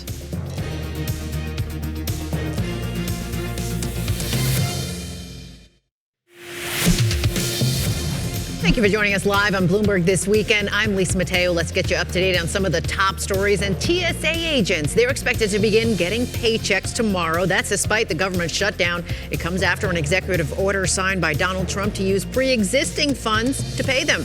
Many agents did not show up to work, and that has caused those long delays at airports nationwide. But there's still other federal workers not getting paid, and that's including the U.S. Coast Guard. Now the search and rescues, well, they're at risk because of it. Many staff at FEMA also going without a paycheck. And speaking of FEMA, investigators looking into a contractor at the agency installed under Kristi Noem. The Wall Street Journal says officials with DHS's Inspector General, they're investigating a network of aides the former Department of Homeland Security Secretary and advisor Corey Lewandowski seeded throughout the DHS. And the French anti-terrorism authorities, well, they're investigating a foiled bombing near the Bank of America headquarters in Paris that they said appeared to be linked to the Middle East conflict. The attempted attack was similar to recent events in neighboring European countries, including the Netherlands and Norway. One of the suspects in custody, police are searching for that second suspect. David and Christina. Lisa, thank you very much. Appreciate those headlines. Well, futures will open less than 12 hours from now with crude oil starting at the highest level in nearly 4 years. Yeah, well, the energy crisis in the Mideast is already sending gas prices to almost $4 a gallon. It could, of course, trickle down and have downstream effects on everything, including the common plastic products we're using almost every single day. With us to explain, we've got Bloomberg News oil strategist Julian Lee and Philip Gertz, oil and chemicals analyst for Bloomberg NEF. Julian, I want to start with you. As we come up on Monday, can you just get us up to speed on where you think the oil markets are headed and what we should expect to see? Yeah, I mean, I think this, as you alluded to earlier, I think this very much depends on, the narrative that comes out of the White House, which seems to be affecting oil prices, and the continued closure of the Strait of Hormuz. And I think those two things are going to weigh on oil prices. You can perhaps add to that any damage that is sustained to oil production and transportation in the Middle East. And possibly any attacks from Houthi rebels in Yemen, who seem now to have entered the conflict. And if they start attacks on ships in the southern Red Sea again, then that could have an impact too. So it's very much going to depend on how those factors play off against each other. We've seen a lot of volatility in prices over the last 3 to 4 weeks, and I think we will continue to see that volatility as we go ahead.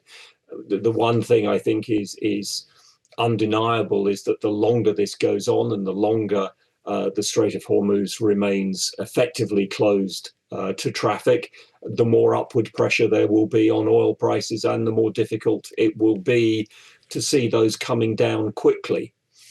Julian, I want to ask you about something that I asked Jaman about just a few minutes ago, and that is the amount of oil going through the East-West pipeline in Saudi Arabia, 7 million barrels a day. That was the target, the goal for that pipeline. I'm curious sort of what that does to the flow of oil in the region, having that up and running to that degree. As an aside, I'm also curious why it's been Saudi Arabia that has done the most kind of contingency planning for something like this, to have a pipeline, to have another route for its oil to go, unlike some of these other nations. To answer your first question, what this does, it provides something of a lifeline, a partial lifeline, both for Saudi Arabia and for the wider world. 7 million barrels a day. Out of that, about 2 million will be used domestically. That pipeline feeds refineries in Riyadh and along the Red Sea coast. So about 2 million barrels a day of that will go to those. The other 5 will go for export. Before the war, their exports out of Yanbu were about 700, 800,000 barrels a day. So, that gives you somewhere at around 4.25 million barrels a day of Saudi exports that have been diverted from the Persian Gulf to the Red Sea. That's about 60% of what they were exporting has been diverted. That's certainly a help. The worry is, as I mentioned earlier, the potential for attacks on tankers in the southern Red Sea. Almost all of these exports that we've seen in the last 2 or 3 weeks are going south out of Yanbu. They're going towards Saudi Arabia's Asian market. So they would be at risk if the Houthis do step up attacks on tankers. Why is Saudi Arabia the only country that has this big pipeline to the Red Sea? Geography. They're the only one with a Red Sea coast. The UAE has a pipeline that goes across from its Persian Gulf coast to its Arabian Sea coast, but it was already using that to more than half of its capacity. We think it's added sort of 700,000 or 800,000 barrels a day to what it's shipping through that line. Whether it can sustain that in the long term is unclear. They've not tried it before, and equally nor have the Saudis at the level they're doing now. Kuwait has no other good way out without crossing somebody else's territory. And I think the political difficulties that have bedeviled Iraq since the toppling of Saddam Hussein have made it very difficult for them to revive exports out through Turkey, which used to be a fairly substantial export route for them. And for now, at least, as we spoke about earlier, it seems like the Houthis are holding to that truth from 2022 with Saudi and not hitting that port, but we'll have to see if that holds. Philip, I want to talk to you because on a recent episode of the Odd Lots podcast, you talked about the risk to the petrochemical supply chain, specifically the global supply of ethylene, which is known as the world's most important chemical. Why is that, and how is it being impacted? Well, it's impacted on multiple fronts. So firstly, just for a little bit of understanding of what we're talking about, ethylene underpins especially the global plastics industry via what's called polyethylene. We don't need to get into too much detail, but food packaging, even for a lot of infrastructure projects, all of them require a lot of ethylene. And what we're seeing in practicality right now is a lot of impact on multiple fronts. So firstly, we have the direct exports of those polymers, not of ethylene directly, but of the chemicals that ethylene are turned into. And we're talking about roughly 12 to 13% of the global market being directly cut off from the Middle East. So for comparison, that's roughly the equivalent of what Europe in its entirety consumes. That's basically cut off entirely. So that's already one major impact. Then secondly, tied to oil, you have direct cutoff from crude oil, which in Asian refineries are turned into petrochemical feedstocks called naphtha principally. Thirdly, you have direct naphtha exports, with the Middle East being the world's largest exporter of this petrochemical feedstock, again, principally going to Asia. And to make it even more convoluted, another major chemical feedstock is called, liquefied petroleum gas, which is kind of an umbrella term for propane, butane. Long story short, those two are also used a lot in cooking, especially in India, and that also is cut off. So that means that you have a lot of competition on this propane butane front from India. You have a direct disruption of naphtha supplies. You have a direct disruption of significant crude oil supplies. And you have a direct disruption of polymer supplies. Taking them all together, now there are a lot of numbers and assumptions that go into that. But if you pull it all together, you're talking about roughly 1/3 of global ethylene and ethylene product supplies, which could be cut off. And now we're already 3 to 4 weeks into sustained supply disruption, where we're not feeling it yet because partially a lot of ships still arrived over the past couple of weeks because those things take time. It takes 20 days roughly to go from the Persian Gulf, from the Middle East Gulf to South Korea or East Asia. So a lot of it still has to manifest, but we're likely going to see a very significant impact over the next couple of weeks. Philip, talk a bit more about that impact. So you've laid out very clearly here the amount of dislocation that's happening here as a result as we look at these second and third order effects.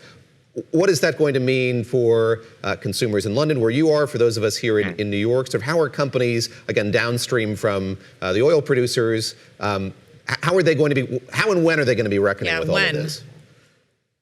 Yeah. So on the how, I think it's important to emphasize the regional differences.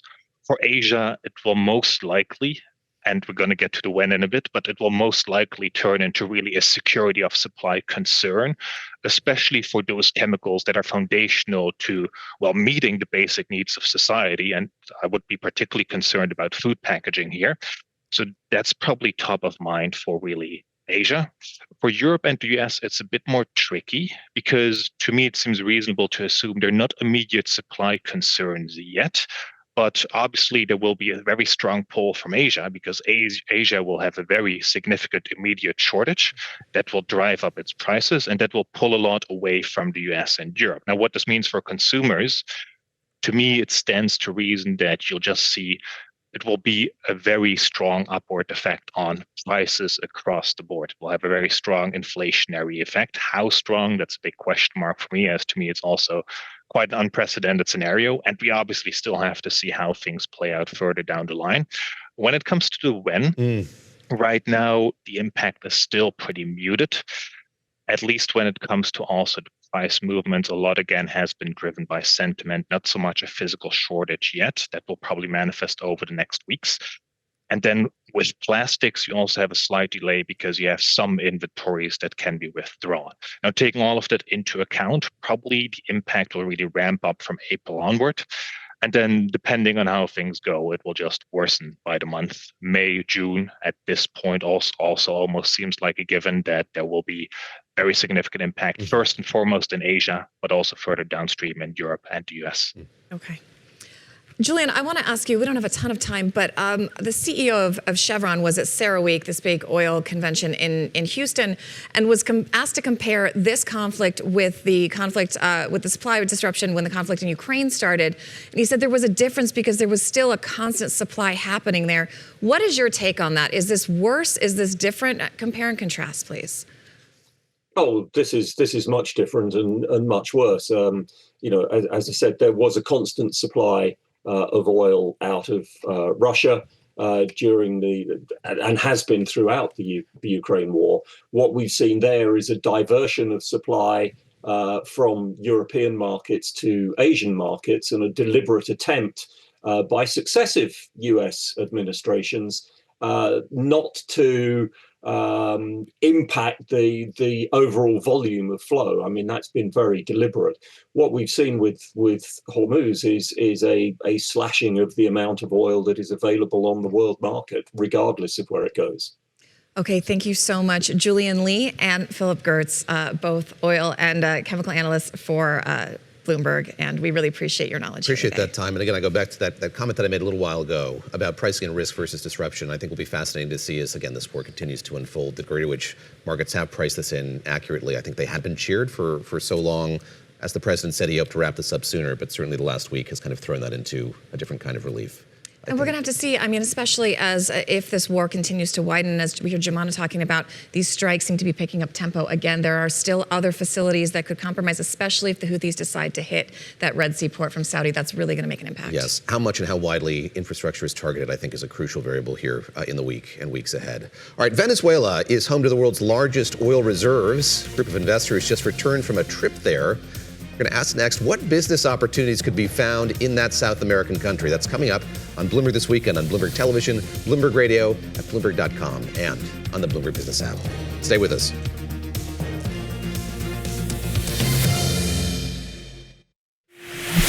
Thank you for joining us live on Bloomberg This Weekend. I'm Lisa Mateo. Let's get you up to date on some of the top stories. And Pope Leo, he opened his first Holy Week as pontiff. He celebrated Palm Sunday before tens of thousands of people in St. Peter's Square. When Holy Week opened last year, Pope Francis was still recovering at the Vatican after a 5-week hospital stay for double pneumonia. Now, Palm Sunday marks Jesus' entrance into Jerusalem in the time leading up to his crucifixion, which Christians observe on Good Friday, and resurrection Easter Sunday.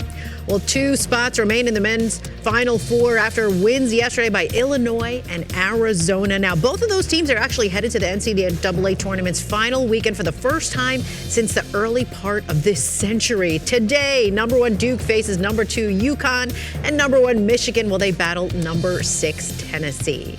And someone really likes their Kit Kat bars. Nestle says a massive 12-ton shipment of the chocolate, they were stolen. Now, the truck had left a factory in central Italy. It was making its way to Poland when it disappeared. So David and Christina, they're saying it could be a problem for Easter, right around the corner. I love this story. I was listening to it on BBC this morning, and someone at the company said, we appreciate that you love our chocolate, but we really need this truck We need back. it back. Lisa, thank you very much. You got it. And Christina, it wasn't long after Nicolas Maduro was captured, brought to the U.S. for trial, that I saw mention of our next guest in an article that was in the Wall Street Journal. This was early January 3rd of 2026. The headline was Finance Industry Eyes Investment Opportunities in Venezuela. Charles Myers, the founder and chairman of Signum Global Advisors, was planning a trip to Caracas, quote, with officials from top hedge funds and asset managers to determine whether there are investment prospects in the country under new leadership.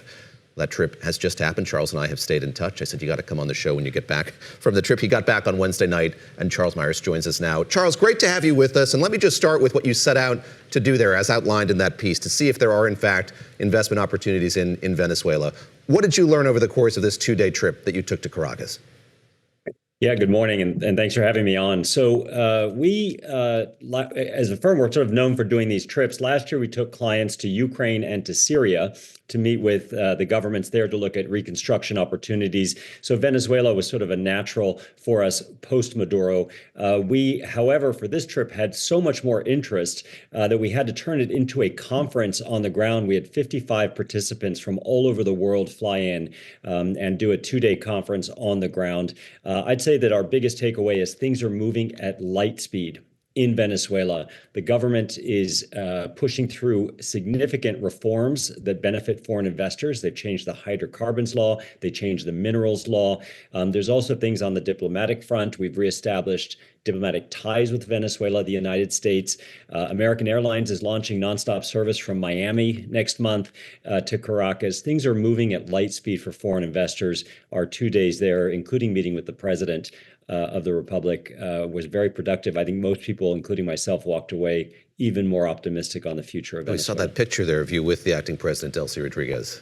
Charles, I have some questions about your take on the durability of those changes and those reforms. But first, I do just want to ask you about the atmospherics, about the trip. You met with the president. You were in and out of the palace. I don't know if you went. I think you went to the U.S. Embassy. Can you just talk to us about what you saw, how the city is feeling and looking? What, the apparatus around the president and the government, what your impression was from meeting with them and just seeing them kind of in action? Yeah, first, just on atmospherics, to say that we did not feel unsafe at all the entire trip. We did hire a private security company with armored cars and bodyguards. We actually didn't need them in the end. All of our meetings took place, including with the American ambassador, at the hotel where we conducted the conference, except for the meeting with the interim president. We went to Miraflores, the presidential palace, met with her, half of her cabinet. I would say that the biggest takeaway from all of these meetings, including our visit with the president, is that Venezuela is open for foreign investment. Her entire talk with us, or her entire discussion with us, was around the future of economic success in Venezuela, central to which is foreign investment. Christina, bringing up durability, let me ask you about that, because after Maduro was captured, I think there was a lot of commentary from energy executives, oil executives, about what it would take for them to make a sustained commitment in that country at this point in time, amidst kind of the uncertainty about who's going to be leading it, are there going to be elections, et cetera, et cetera. What risks remain as you talk to those that you traveled with? What are they still worried about, or what do they still need to see to feel incredibly more so confident in investing in the country? Yeah, so just to say, again, this is a medium-term play. It's not, everything's going to happen overnight for foreign investors. First, the United States needs to lift sanctions. That's the biggest obstacle today, I think, for most foreign investment, not necessarily in oil and gas, because U.S. Treasury is issuing waivers and licenses so that U.S. And other foreign oil and gas companies can go in and start to operate. But on the durability issue, here's what I would say. It's been basically 3 months since Maduro was taken out. That is a very short period of time. So far, the government, as I said, has pushed through meaningful structural reform. This looks like a very stable government for now, and I think that we'll continue to see progress both on the U.S. sanctions lifting side, but also their banking system needs to be reconnected into the global banking system. This is a country that has really is emerging from 27 years of economic and political repression. It's going to take a bit of time, but I think it is durable. On elections, if I can very quickly, because I get this question a lot. Foreign investors don't need to see a transition to democracy. Foreign investors invest in countries around the world, including in the Gulf, where there is not a democracy. But having said that, I think we're looking at what Secretary Rubio has laid out, which is about a 2-year transition to democratic elections in Venezuela. I think we'll get there as well. All right, but when you're talking about elections and uncertainty for investors, there are 2 elections at play here, because I would be concerned if I were investing about who gets elected to the White House the next time and whether or not these commitments and involvement from the U.S. are going to stay or change or impact the government in Venezuela. What is your take on that? Is that something the folks you brought with you are concerned about?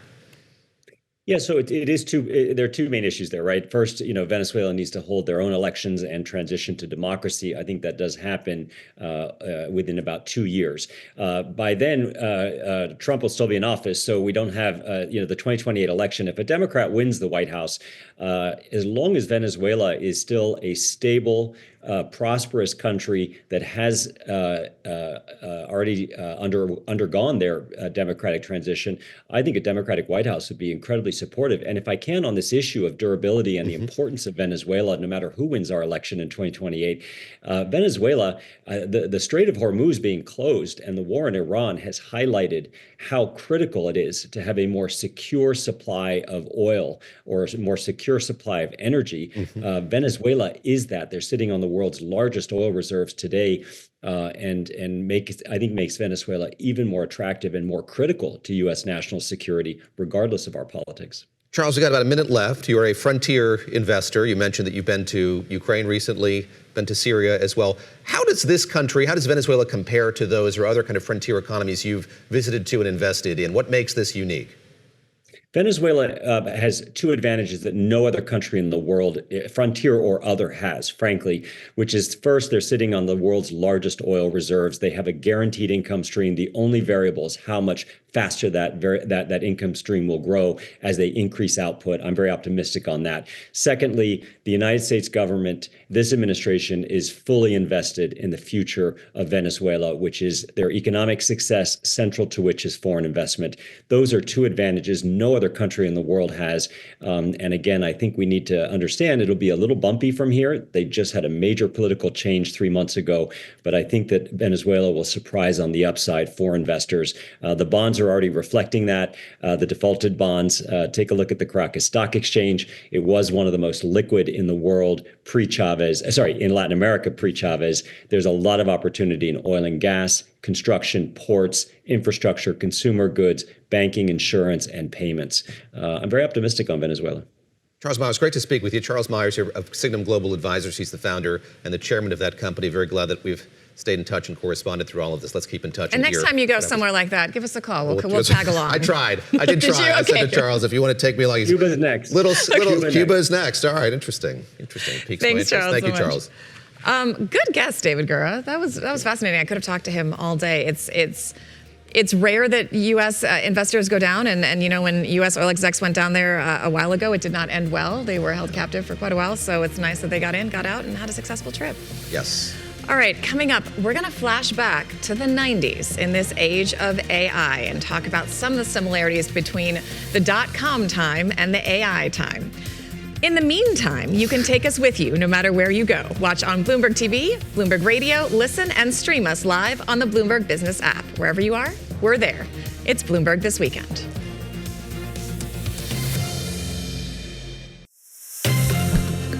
Welcome back to Bloomberg This Weekend. I'm Christina Ruffini here with David Gura.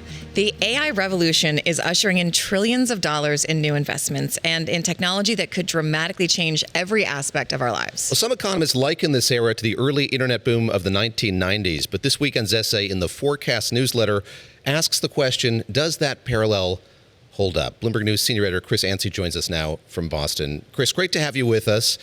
You have the President's economic team making this argument, saying it's like the run-up to the dot-com bubble bursting, I suppose. You argue there are problems with the parallel. Just to quote a bit from your essay. They don't mention the bubble. They don't mention the bubble, I should say. They just mention the early years. The fervor and the investment and the excitement and all of that. You write the bottom line is that technological revolutions don't take place in a vacuum. The wider macro context is as important as the technology itself. Just tick through, if you could, what's different today in that wider macro context than back in the 1990s? Yes, so people like Scott Bessent and Kevin Hassett, the Treasury Secretary and National Economic Council Director, what they're focusing on is just one little tidbit here. Specifically, in the mid-1990s, they say, look, there was this big boom in internet and computing investment that improved the productivity picture, that allowed the U.S. to grow at a faster pace without spurring inflation. And Alan Greenspan, the Federal Reserve chair of the time, picked up on this. He was very prescient, and he realized that the Federal Reserve could keep interest rates low for longer and allow this productivity boom to unfold. But there were other things going on, as I point out in the essay. And one was, of course, globalization. That was just the early years of incorporating China, especially, into global supply chains. Yeah, Chris, you start with this anecdote where you apparently blurted out China at Alan Greenspan in the middle of a speech. You want to go through that for us? Yes, I was the incoming U.S. economy team leader, and we had Alan Greenspan at the Bureau. He was a longtime contact of our then Bureau Chief Al Hunt, and I guess I was eager to impress my new colleagues that, I knew all about what Greenspan was talking about. And I kind of blurted out that his most important metric looking back at disinflation over the past decade was the declining price of Chinese goods imported into the United States. And he kind of glanced over at me and scowled and said, do you want to continue with the whole presentation? I said, oh, no, sure. I'm sorry. Please go ahead. But, as I wrote in the essay, it left in my mind, that metric as an important ingredient. And you don't see this from the Trump team as they talk about, the 1990s experience. There is this belief among the president's team that there's going to be this huge boost to productivity. It's not going to have a dramatically negative effect on the labor market. It's going to benefit a lot of workers. When you look back at the 1990s, how long did it take, Chris, for Alan Greenspan, other policymakers, economists, to get a fuller sense of how dramatic those changes that were unleashed with the internet actually were? Well, the team is correct in saying that Greenspan was, extraordinarily quick to pick up on this. And in retrospect, he was absolutely right. You guys probably remember back then there were those all those ads for Cisco systems. Are you ready for the internet boom? No doubt that it had a profound effect on productivity, and it improved a lot of things. We saw economic growth pick up to an extraordinary pace compared with the previous decade. But we also saw, as I said, all of these other dynamics, including, fiscal contraction in borrowing that allowed the private sector to borrow without paying higher interest rates at the long end. Chris Yancey, thank you very much. Appreciate it. All right, so David and Christina, with all that reminiscing about the 90s, it kind of wants you to go back to your younger years and see how we all looked Chris Yancey's back in the 90s. In the spirit. Yes, we're in the spirit. It's like It's like trending on social media. Okay. Yes. Play the Goo Goo Dolls? Christina, I'm going to go with you first, okay? Here's you in the 90s. Wait, what are you holding? Wait, what is going on right now? It's a snake. It's from science camp. I told you I couldn't go to space camp, but I went to science camp. The side pony is particularly noticeable. Always, with like 18,000 ribbons in them that my mother would insist on. Are you a snake fan? No, I don't know. This is a phase. Look what I'm wearing. It was a phase. You're adorable.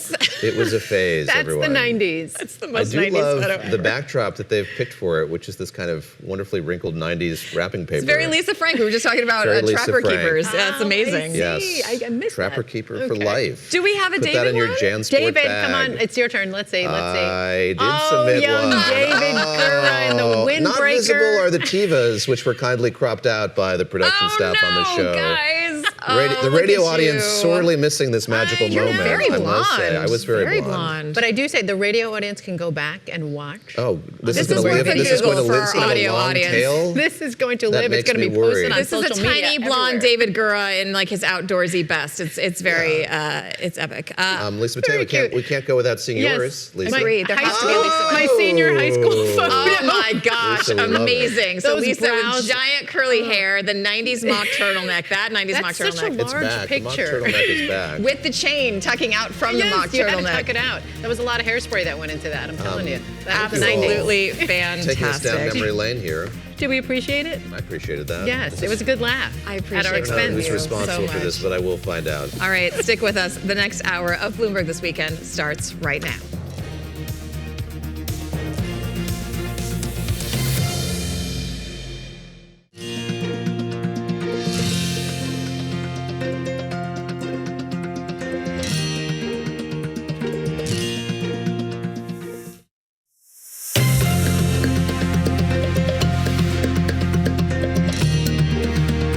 Welcome back to Bloomberg This Weekend. We are coming to you live from Bloomberg's world headquarters in New York.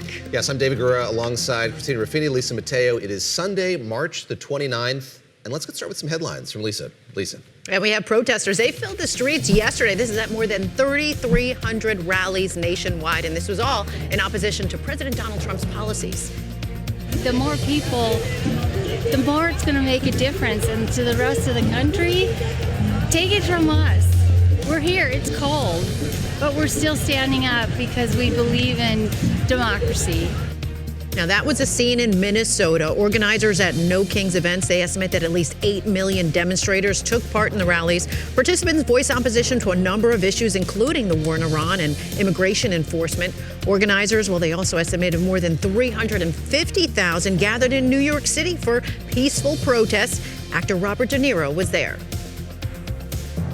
Trump has to be stopped. And that's what No Kings is all about. Because he can't do all the things that he's been doing without the collusion of Congress and the goons in his administration. They're bound to him by fear of losing their own jobs, their own power. It's diabolical. Well, to the war in Iran now, where 3,500 additional U.S. troops arrived in the Middle East as the conflict extends into a fifth week. Now, the Washington Post reporting that the U.S. Defense Department was preparing for potentially weeks of ground operations in Iran. Now, it comes as Israel strikes Tehran and Saudi Arabia intercepts almost a dozen drones. And that's a day after Yemen-based Houthi militants entered the war. And in other news, the 2026 CPAC conference, it wrapped up in Texas yesterday. White House border czar Tom Homan spoke about airport security. Men and women of ICE are stepping up to help secure the airports with the people that left TSA, the people that are calling in, because they got to go get a job to feed their families. Right. We got to fill those gaps because the security of the airports is important. We got a heightened threat posture right now. We need to make sure those airports are secure. We need to help Americans get through those lines. And this news coming in as well, the first incident of drones straying into Finnish airspace since Russia's full-scale invasion of Ukraine 4 years ago. Now, Finland's Air Force, they did conduct identification operations this morning. It was an FA-18 Hornet fighter jet. That's after they detected several small, slow-moving objects at low altitude. And David and Christina, those two drones, they entered the airspace and they crashed into the country's southeast. Finland, one of the newest members of NATO, along with Sweden. Yes, absolutely. Lisa Mateo, thank you very much. Lisa mentioning the fact that CPAC conference was underway in Texas this week. Certainly saw Tom Homan there with Mercedes Schlapp on stage. The focus, of course, was what its Republican Party looked like post-Donald Trump, but there was also something of great conversation there had to do with the Iran war and sort of where all of that is headed, and especially top of mind for attendees there, including Iranian Americans. Let's take a listen. I am from Iran, but I am U.S. citizen also. Maybe do you think why U.S. should be in war? Actually, I am going to say is the best time to make America great again, and Iran can be biggest part of the puzzle to be this help. But first, we have to need a freedom. David Mansouri, one of the attendees there at that CPAC conference in Grapevine, Texas. Jeff Mason was there covering it for us. He's a White House correspondent at Bloomberg News. Jeff, great to have you with us once again. Talk a bit about the degree to which this conflict was reverberating around the halls of that Gaylord Hotel in Texas. How much was it front of mind for those who were participating there? I think it sort of overshadowed a large part of the conference, honestly. As we've talked about earlier, the support for President Trump is still extremely high. But the fact that the president went back on a promise with this war, the fact that the war has gone on for several weeks now, and the fact that fuel prices are up with no particular sight or end in sight are all things that are concerning to people at CPAC, even if they continue to say they support the president, they support the war. There are just question marks about it. And the question marks are both about those promises that I just mentioned and about the impact that it's going to have politically going into the November elections. And Jeff, President Trump didn't speak at CPAC this year. Is that significant? Why did they make that choice? And did attendees notice? Did they care? Well, I don't think that was a choice by CPAC organizers. I think they would have been delighted to have President Trump come. And there was even a little bit of rumor milling while I was there that they were still trying to get a big name speaker like Vice President Vance or Secretary of State Rubio to come. I'm sure they would have been delighted if the president had come. All of that said, there's a lot of forgiveness for President Trump in that room, and that would apply to both a lack of attendance as well as breaking some promises that he made as a candidate. Jeff, you've covered a number of these over the years, and I'm curious sort of how much energy and enthusiasm there was at this one compared to ones past. They used to be in Washington, D.C., then they were in Maryland, a little ways away from the Capitol. Now we have it taking place in Texas. Does it retain the level of energy and enthusiasm among participants that it had in the past? You know, there was plenty of energy there. I mean, it's interesting in terms of people watching. You go and people are wearing red MAGA hats or black MAGA hats. I spoke to one woman who was dressed up in a Statue of Liberty costume, all of whom were very happy to talk about their love of the president and their hate of communism and socialism and the other buzzwords that CPAC very successfully has associated with the left. You know, you're right. It was in Dallas as opposed to in the DC area. But there's a lot of conservative energy in Dallas for sure, and people from all over the country who came. So I didn't notice a dip in energy. I just certainly noticed at least some concern, and that would include at the very top of the organizer level. I spoke to Matt Schlapp, concern about the impact of this war on the elections. And when I spoke to Matt, he discussed the fact that this is an interesting and tricky political time, and the impact on Republicans and the impact on the MAGA faithful when it comes to those elections, which, as you all know, I love to talk about, is looming. So they're thinking about that, but they're also, again, they use their time in Dallas to talk about the things that they care about, both in the U.S. and globally in terms of the conservative movement. Jeff, we just got about a minute or so left, but I do want to let you talk a little bit about those midterm elections that you hold so near and dear to your heart. Politics, baby. I love it. Let's do it. Better you than me, buddy. All right, so CPAC is the diehards, of course. These are like the most loyal people to the president. And as you said, they're willing to give him the benefit of the doubt. But as you talk to Republicans at large, maybe outside of that bubble just slightly, are they getting concerned about things like oil prices, about how long this conflict in Iran is going, especially as we are coming up on those midterms? There's always another election around the corner. But this one, the president keeps saying, you know, oil prices are a blip, it's going to wind down, it's going to resolve. It doesn't seem to be going as quickly as he would like. I think that's right. And it's easy for a political reporter to talk about the next election, but this next election is so critical for President Trump. It will have so many implications for the second half of his second term in terms of legislation, in terms of policy priorities, in terms of the potential investigations that Democrats would launch if Democrats take over the House and potentially the Senate. I think the risks that you just highlighted, Christina, are spot on. I think that those risks are present both within the Democratic and independent base, but also among the MAGA folks who he will need to go out and vote as well. Jeff Mason, who covers the White House for us and the CPAC conference. He was there over the course of last week. Jeff Mason, thank you very much for the time. Thanks, Jeff. We'll see you soon. All right, on Thursday, an Israeli Air Force major was indicted for having used classified information to place bets on a poly market. The officer, along with his alleged accomplice, are charged with severe security offenses as well as bribery and obstruction of justice. They are accused of using their information to bet on the timing of Israel's opening strikes on Iran in June of last year. And CNN is reporting one trader has made nearly $1 million since 2024 from many well-timed poly market bets that have correctly predicted U.S. and Israeli action in Iran. This trader won 93% of their wagers on Iran. 93%. Now, in a rare show of congressional bipartisanship, senators are teaming up, one from each side of the aisle, to sign on to new legislation to avoid governmental insider trading. The new legislation created by Republican Senator Todd Young of Indiana and Democratic Senator Alyssa Slotkin of Michigan, and it's titled Public Integrity in Financial Prediction Markets Act of 2026.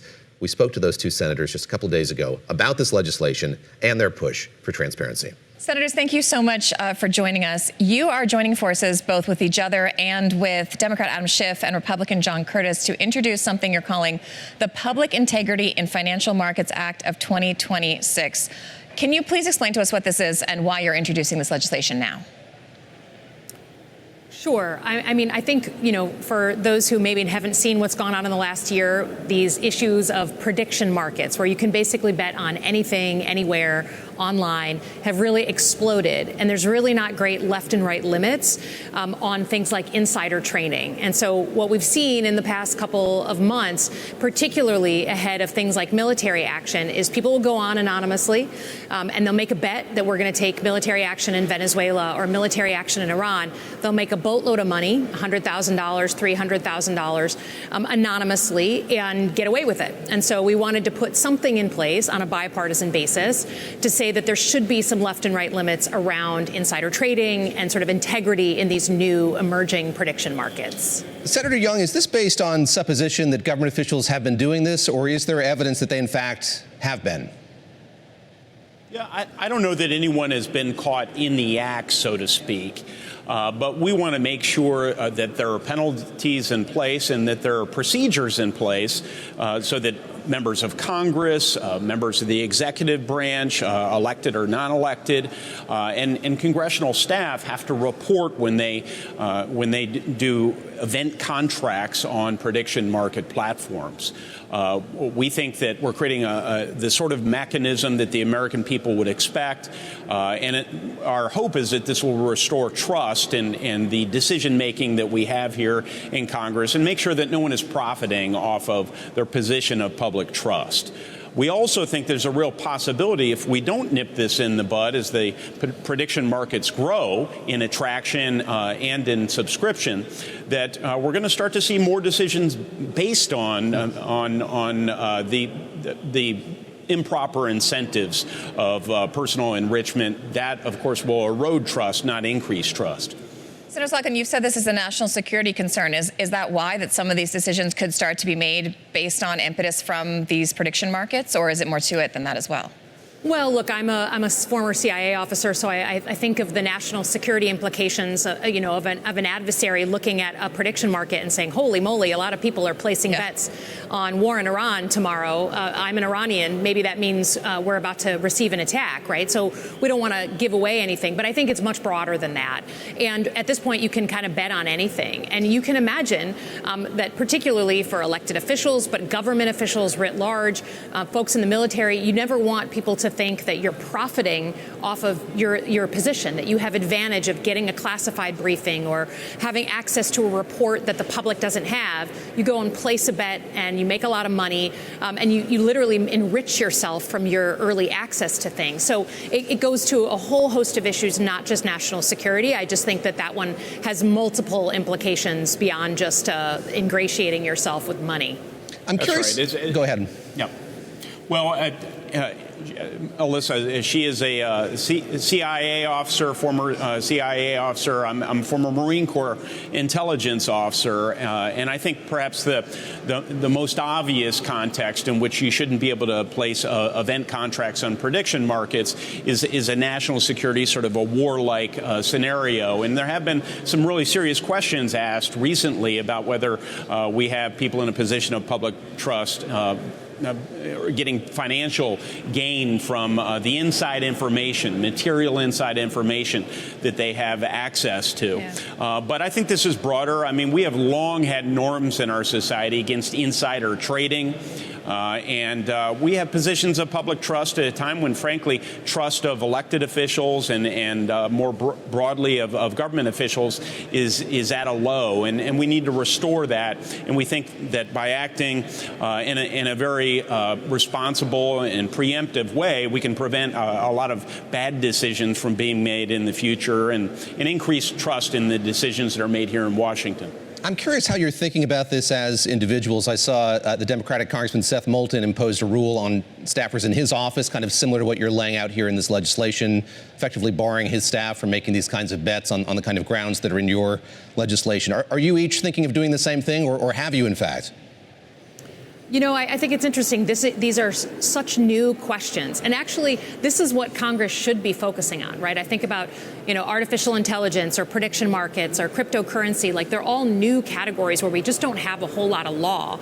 And I think that new members to the Senate, new members in general to this body are probably best positioned to go at those issues. I know we certainly put a policy in place in my office on AI, but I haven't yet gotten, even in my own office, to think about the prediction market. It's not a bad idea. idea to sort of, live what we preach here. Yeah. But that just shows you how new this is. A year and a half ago, you didn't know what the word prediction market up here in this body was. Yeah. And so I think it's good to be bipartisan and frankly to have a bunch of newer members, a little bit younger on the scale, at least on my side, to be engaged on these newer policy issues. Well, I would commend Congressman Bolton and others who take this action and apply that rule to their staff and to their own offices. I think it's important, you learn this in the military, you learn it in other official capacities, that it's really important to avoid the appearance of impropriety in addition to avoiding improper and illegal behavior. We want to clarify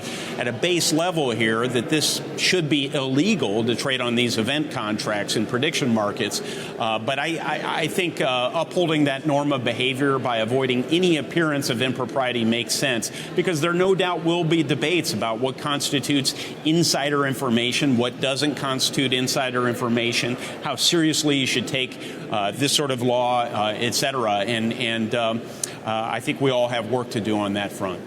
Do you think you have the votes for this? Do you think it'll pass? I do think that we'll get the votes for this. Of course, we're just introducing it, and this is where the spade work of legislating takes place, and we rely on advocates across the country, and we talk through the media, and then we approach individual colleagues and try and persuade them that this is the right thing to do and that their constituents care a lot about this issue.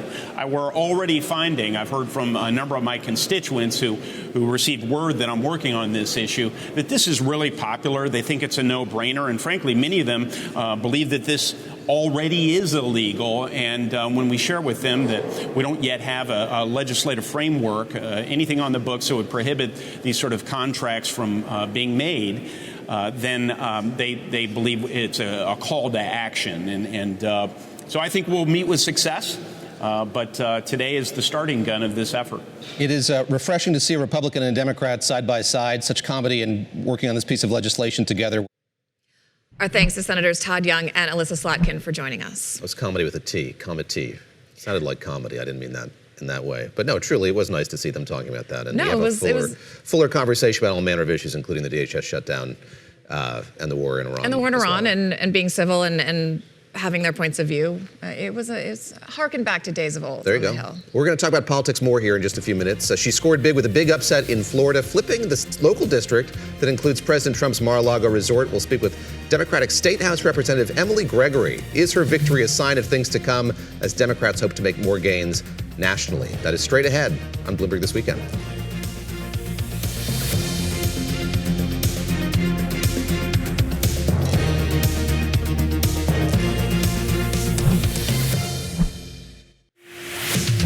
Thank you for joining us live on Bloomberg This Weekend. I'm Lisa Mateo. Let's get you up to date on some of the top stories. And TSA agents, well, they're expected to get paychecks starting tomorrow. That's despite the government shutdown.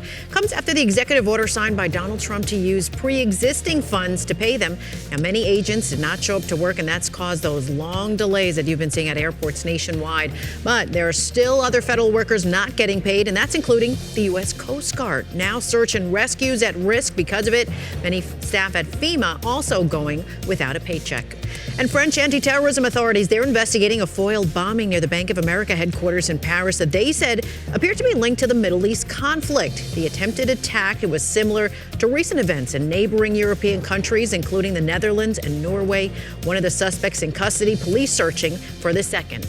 And looking ahead to next week, the birthright citizenship case, that will be argued on Wednesday. President Trump's relationship with the Supreme Court already on edge after the court's rejection of the president's tariffs.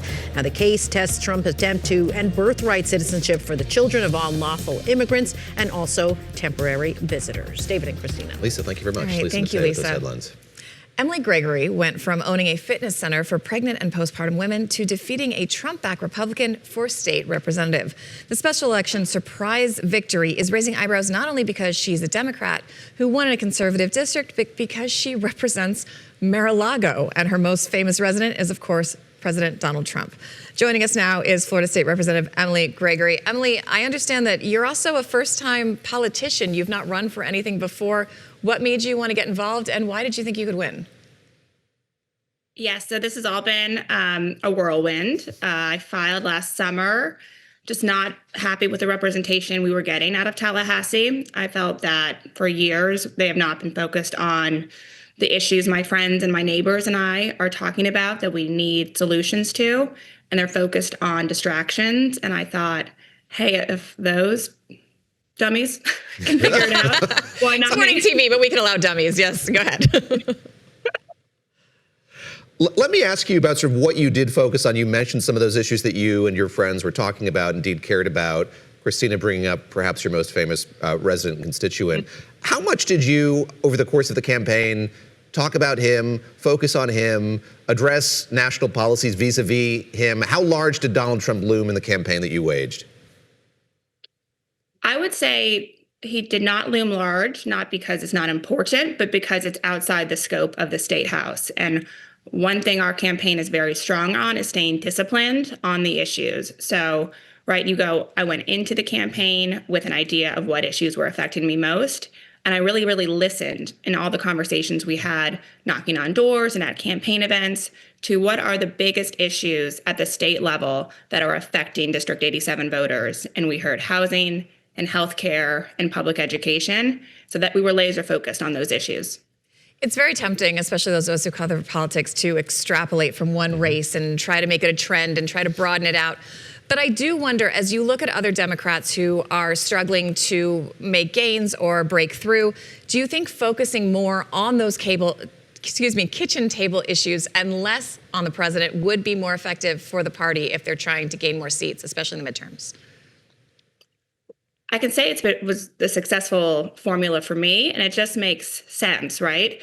Things that are abstract and don't impact your day-to-day life are just not going to have as much of an impact on your decision making. And we don't have the final numbers, but it looks like a large number of independents and a really significant number of Republicans also voted for me, as well as, large support across political parties. And I'm very proud of that, because that was my theory of the case going into this, was that most people I talked to, regardless of their political stripe, were talking about the same things. We were talking about property insurance. We were talking about, the skyrocketing cost of healthcare. We were talking about our public schools being gutted. So those really, it's not a partisan slant. And I don't think railing against something is as successful as, defining what you're for. We pull back lastly, and I think we could focus on the patio at Mar-a-Lago and the wealth that exists in some parts of the district that you represent. But maybe you could kind of introduce viewers and listeners who don't know it to a wider audience. What is your district like, and sort of what are the principal challenges that you see it facing here in the year ahead?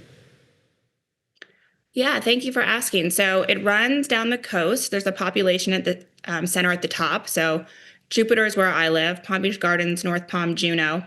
So it's kind of like a circle up there, and then skinny, all the way down the coast to Manalapan and Hypoluxo, which is actually very large distance-wise for a state house district, with some carve-outs to include downtown West Palm and downtown Lake Worth Beach. So downtown West Palm Beach, big number one concern is this rapid growth, and how you balance that with smart growth. And in Lake Worth, they have some real water quality challenges and infrastructure that really need to be addressed through the legislature. And it would have been really important for them to have a District 87 representative in this legislative session that just wrapped up. So that is the importance of representation, is these local issues that need, you need a representative to go fight for your needs at the local level. All right, local government, very important. Emily Gregory, thank you so much for joining us on this Sunday. Great to get that perspective. Joining us now, Puck News reporter Abby Livingston, Bloomberg opinion columnist and two-time Pulitzer Prize winner Ron Brownstein is with us, and Rutgers University director of the Eagleton Center for Public Interest Polling, Ashley Koenig, is with us here on set in New York as well. Ron, let me start with you, and let's use sort of what we heard over the last couple of minutes to kick off this conversation. Christina asking the very good question, what can you extrapolate from a local race like this one about Democrats directionally going into the midterm elections? What did you hear there? What is your sense of the degree to which Democrats should focus on Donald Trump going forward, or focus more specifically on the issues of affordability and healthcare and the like? Yeah, it's really good morning. Good to be with you. First of all, it's both and, especially in a midterm. I think if you look at modern American politics, the single dominant force in midterm elections is the voter assessment of the performance of the incumbent president. I mean, in 2018 and 2020, at least 90% of voters who disapproved of Trump voted Democratic each time. We saw that again in the New Jersey and Virginia governor's races, where in the exit polls, Mikey Sherrill and Abigail Spanberger each won over 90% of voters who disapproved of Trump. So that is obviously, a central focus. But she's right that, to get those last few points of voters that you need, either side really, and this was true for Trump in 24, they are not voters who are fundamentally enlisted into the ideological battle between the parties. They are voting on results. And to convince them that you have an agenda or a plan that can address their real material concerns, I think is critical. But I will say it is probably more important in 28 than 26. As I say, historically, midterm elections are predominantly a referendum on the incumbent president. All right, but Abby, looking at 26, you and I were talking and you were saying one of the big issues is these Republican retirements. We just had another one this week. How big does that factor into the map? This is a very big issue, and this special election could influence that. Any underperformance might encourage an incumbent. There's a few more filing deadlines ahead, and that's sort of the go time to make a decision. And so incumbents may be looking at this and going, my reelection may be a lot harder than I ever expected. And so there are repercussions to this little local race that will go national. That's really interesting. Ashley, let me ask you what we're seeing in the public opinion data, which you study so closely. What is it indicating about the issues that are most animating voters going into the midterms right now? I mean, again, these are things that we saw with, down in Florida. These are things we just saw in New Jersey in the fall. It's all about cost of living and that buzzword of affordability and inflation. And these are the issues that President Trump, his numbers have been failing on when it comes to approvals of individual issue areas. We have not seen a president in recent history, if they are not above the 50% mark going into the midterms, they will very likely lose seats. So that, given with the combination of economic sentiment, sets a very bad path for Republicans heading into the midterms. We just had up there that poll, Fox News poll, and I saw 71% of voters are disapproving of the way that the president has been tackling inflation. Ron, I also want to ask you, there's an article in the LA Times today talking about Donald Trump and the Latino vote, which was a big part of his win, and that those numbers may not hold the next time around. It's interesting because you have people who are upset with the president about how his administration has handled immigration and enforcement, things like that. But then you also have a sector of the population, especially in Florida, that would be very happy with the president if he does what he is hinting that he's going to do, and that's go into Cuba and make some moves there. Can you talk to us about that voter base? It's not a monolith. Where do they stand, and are they likely to come support the president in the same numbers this next time around? Yeah, I mean, look, without question, the aspect of the 24 results that was the most discussed in the days and weeks after the election were Trump's improvements broadly among non-white voters, particularly non-college non-white voters, Hispanics, Black men, to some extent, Asian Americans. And the argument was that he was now building a cross-racial working class coalition, that he was making the same kind of gains among blue-collar non-white voters that he had earlier recorded among blue-collar white voters. And, you fast forward a year and a half, and a lot of that, virtually all of that, has rolled back. And because many of those voters who moved toward Trump in minority communities, and Latinos were certainly among them, I think fit into what I was talking about before. They were primarily results voters. They were disappointed in the results they were getting under Joe Biden. They remembered that their cost of living was more affordable under Trump. You would talk to Democratic pollsters in 24, and they would all have the same phrase, and say what they would describe as the nightmare phrase they heard in focus groups, which is that they would be talking to a group of Hispanic or Black or voters, and someone would say, yes, I think Donald Trump is insensitive. I think he's a racist. But if I'm telling the truth, I had more money in my pocket when he was president. And that, I think, was what moved a lot of those voters toward him. And now he's basically overplayed his hand on immigration, and he is facing a backlash among Latino voters on that. And he has failed to deliver what they wanted most. The Cuban American and Central and South American diaspora in Miami is just a different kind of cohort than really any other group of Hispanic voters in the country. They're the last ones ones that will move away. I mean, you're looking more at places like Texas, Colorado, Nevada, even Pennsylvania. It's going to be really important whether Republicans see a regression from the gains Trump scored in 24. You got a couple Coloradans here at this table. Ashley, quickly before we go to break, I do want to ask you about how Iran is factoring into all of this. You know, this is the party of non-interventionists, not forever wars. Are you seeing those numbers impact even the most hardcore of Trump supporters? We've been talking a lot about CPAC this week. Yeah. Jeff Mason telling us for the most part that support is holding. They're giving you the benefit of the doubt. But are you starting to see flickers of some doubt in that voter base? You know, I think like Ron was saying, we definitely have seen these key groups that kind of propelled him to victory in 2024 breaking away with him, especially when it comes to white men, white non-college educated men. And this is also playing into the Iran factor. The number one thing in polling that adults say is that they do not want to see gas prices rise. Yeah. And so I think that is a big factor here. They do not want to see the repercussions of this war come back home, especially when it comes to cost of living and affordability issues that are affecting their everyday lives. So we do see that MAGA voters are predominantly still in the corner, but there has been some slippage in the polls among Republicans when it comes to things like the war in Iran. And that combination of foreign, quagmire abroad combined with prices skyrocketing at home is not a good combination for the president, with whether it's his voters or other voting blocs. Abby, we've only got about 30 seconds, but are Dems going to take advantage of that? I think absolutely. I mean, and they have no political blame over this in the way they did with the Iraq war when so many Democratic senators and House members voted. So this is they can have their hands clean of this if this does not go well. All right. Abby, Ron, Ashley, stay with us. We're going to have a lot more ahead on Bloomberg this weekend. We're going to talk about DHS, more Iran, and where we all go as, again, there's always another election around the corner. We'll be right around the corner, too. Stay with us. We'll be right back.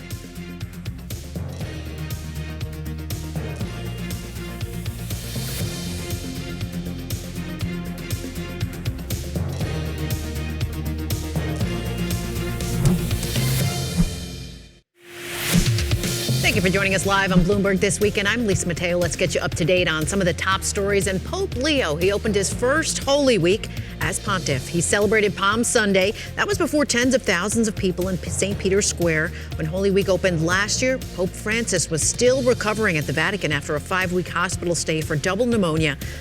In sports now, 2 spots do remain. The men's Final Four after wins yesterday by Illinois and Arizona. Both of those teams heading to the NCAA tournament final weekend for the first time since the early part of this century. Now today, Duke faces UConn, Michigan battles Tennessee. And the 2026 FIFA World Cup just around the corner, but the warm-up matches have begun. Yesterday, we had 9th-ranked Belgium. It defeated the U.S. 5-2 in Atlanta. Matches officially kick off Thursday, June 11th. And since we're talking about the World Cup, it's actually expected to bring in big revenue for those people who rent out their properties, especially in the tri-state area. We're talking about Airbnbs going for $6,000 a night. You're in Jersey. I'm too far. No, Princeton, New Jersey. That was $6,000 a night, and that's an hour from MetLife. That's pretty far. Wow. Yes, Yeah. I would do that and go sleep on a friend's couch. that's what they're saying. Yeah, All a lot right. of people are doing Still that. time. Thanks, Lisa. Noted. Back with us are Abby Livingston, Rob Brownstein, Ashley Koenig as well. Abby, let me start with you. We've been through this week where the Senate stayed up late and the House stayed up late, and there was no real resolution We to this. stayed up Well, late. we did as well as we watched all this unfold. This roiling conflict about funding the Department of Homeland Security. Now, members of both those houses go back to their home districts for a 2-week recess where they're going to hear from constituents. The lines remain, I assume, longer than normal. Who has played this right or best in your estimation, the Democrats or the Republicans, as this has gone on now for more than a month?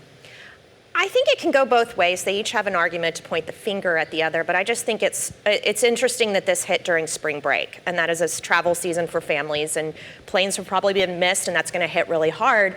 And so I think those things stick with them, and I think that whoever the member of Congress is who's out and about in the community is probably going to get an earful, and it's not a good position to be in, and it just shows how dysfunctional our government is. And you've got this really interesting thing with TMZ, of all people, putting a bounty out for photos of members of Congress enjoying spring break while the shutdown continues and TSA lines are still long. Ashley, when you look at polling on Congress, it's not good. Is it getting any better? And are there specific places that people want to see action that might help it? Yeah, no, I think that's a simple All right, answer. fair enough. It's just not getting any better. And we haven't seen, as much ire in polling for this partial shutdown as we may have seen in the fall. but it's increasing. I mean, these are tangible things that people are experiencing every day that impacts their lives. Yeah. And so, it is just kind of increasing the negativity, the dissatisfaction with Congress and with the president as well. I mean, the buck always stops with the president. So this is yet another thing that is not working necessarily in his favor. But, we see that trust, satisfaction with Congress, these are all at all-time lows. This is not a legislative body that Americans are proud or approving of. Ron, you write about the way in which this animates kind of insurgent candidates, those who are kind of vying against or going against the mainstream and sort of status quo in Washington. And Graham Plattner certainly comes to mind. He's the subject of your latest columns, of what's going to happen in Maine between him and Janet Mills, and which of the two of them is going to face off against Susan Collins. Your sense of the way that this, what we've become inured to, the dysfunction of Washington, is going to be an animating factor here in the midterm elections. Yeah, look, it has become an animating factor in our elections for quite a while. I mean, people make the argument that virtually every election of the 21st century has been a change election, maybe with the exception of 2002, where, you're in 2004, where you're seeing at least some backlash against the party in power. I mean, that is the core dynamic that we are facing. As I said, midterm elections, I think the evidence is that the single most powerful factor in them are voter assessments of the incumbent president. And it is an ominous a trend for Republicans that Trump is really at his lowest point of his second term, this close to the election. That is a big wave, but there is a big wall, David, in front of it, which is that, the battlefield is more tilted toward red places than it was in 2018. Democrats have won a lot of those easier to win House districts. There are only 8 Republicans in districts that voted for Harris even after redistricting. And to win the Senate, after you get past those first 2 in North Carolina and Maine, Democrats are going to have to win states that Trump won by double digits. So there's no question he's weaker than he was in 24. Has he receded enough that Democrats have a shot on some of these places that really are pretty far on the red side of the 50-yard line? Abby, talk to us about the primaries to watch. I know you want to talk about Maine. What are the other races that you think are going to be impactful or that are getting you excited as you get excited about primaries like you have for years? Well, Maine is absolutely fascinating. We have the Texas runoff, which is a ongoing soap opera. Will he or will he not endorse This is John the Cornyn Cornyn versus Paxton. Ken Paxton. Let's see what else. Minnesota Senate on the Democratic side is going to be fascinating. That's not till August. Michigan Senate Democratic primary is probably the race that most fascinates the Democratic Party and to an extent the Republican Party, because there's so many different issues, Israel, the economy, but it also seems to be the one that's most in the direction of where we can see 2028 going. And how big of a deal has redistricting played in these maps? Staggering. And it is ongoing, and it is so they're about to redraw in Florida, and the special election we just discussed that might help spook Republican incumbents who don't want to give up Republican voters.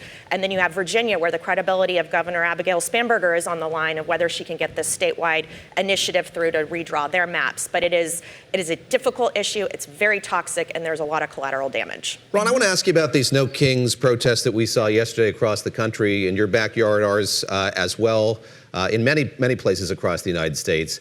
What do you take away from that when it comes to kind of dovetailing the sentiment, the anti-incumbent sentiment that's in place there among Democrats, of course, with actual political action? How much does that expression of dissatisfaction lead to political change or the agitation for it? Yeah, it's a measure of intensity, I think. If the organizers say 8 million people showed up yesterday, obviously we have to wait for independent sources to confirm that. But if it is 8 million people, it's the largest single day of protest in American history. And it is a measure of the intensity of the opposition that President Trump faced. And it's kind of reinforced by polling. I mean, even in the Fox poll last week, roughly half of Americans strongly disapprove of Trump's performance as president, compared to only about a quarter who strongly approved. And that gap is really important because strong disapprovers are different, particularly in a midterm, than those who say they only somewhat disapprove. Strong disapprovers are more likely to turn out. And what we have seen in midterm elections pretty much through the 21st century is somewhere around 95% of people who say they strongly disapprove of a president vote against his party's candidates in the typical House and Senate race. So the No Kings rally, I think, was another measure of the intensity of the opposition that Trump faces at a time when the Republican base is somewhat fractured over issues like Iran, and that could produce a differential turnout problem for them in November that might allow Democrats to get over some of those high walls I just talked about in places that have leaned historically pretty red. Ashley, we've talked a lot about Republican numbers and whether they're not doing well. People aren't happy with Republicans, but people aren't really thrilled with the Democrats either. I mean, one thing I hear even from people within the Democratic Party is do something. Is that reflected in the numbers, and are you seeing disappointment there as well? Even as we have these No Kings rallies, there doesn't seem to be a focus or a purpose or an action item for a lot of these policies. You know, I would say I think we should point to a lot of these special elections or these off-year elections that we've seen, whether New Jersey and Virginia, whether we're talking about Florida, Texas. I think these are the Democrats that are emerging for the party that are showing we are doing something when it comes to these kitchen table issues. And maybe that is the strategy, that's the playbook moving forward in the midterms.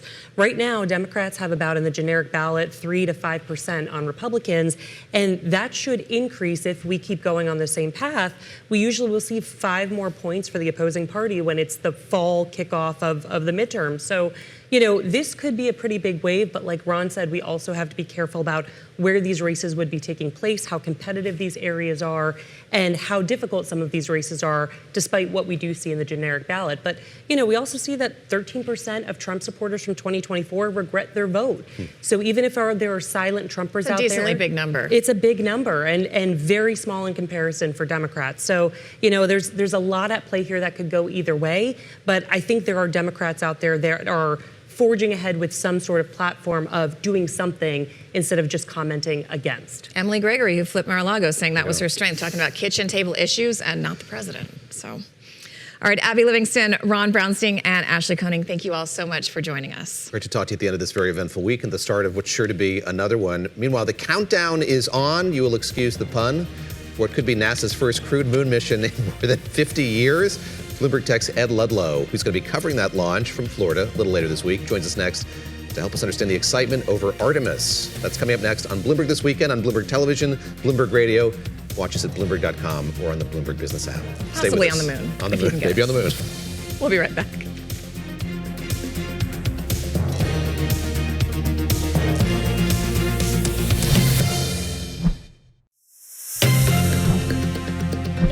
For the first time in nearly 50 years, NASA is sending astronauts back to the moon. The Artemis 2 mission set for liftoff from Florida as early as Wednesday of this coming week. Joining us now is Ed Ludlow, co-host of Bloomberg Tech. He's going to be there in Florida for this launch, regardless of whether or not it transpires, I should say. Ed, help us understand the magnitude of this, what this means kind of in the history of space exploration.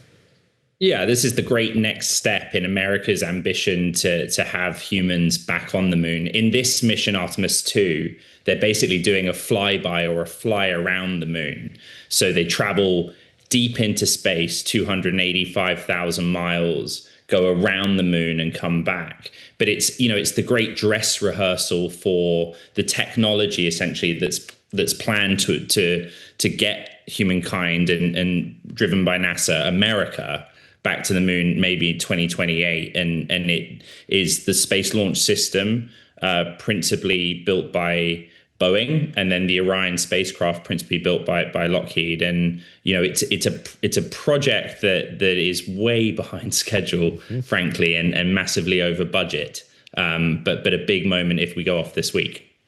We know there are 4 astronauts. I do know one of them is named Christina. I also know that none of the 3 of us were invited to go on this mission, which we're a little salty about. But what do we know about these individuals and how they got selected?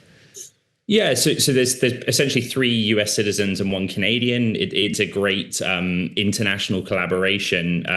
Beyond the crew themselves, the European Space Agency has a hand in some of the technology of the full stack as well. But they are people with vast experience. Reed Wiseman is the commander of the mission. He's classic former Navy test pilot.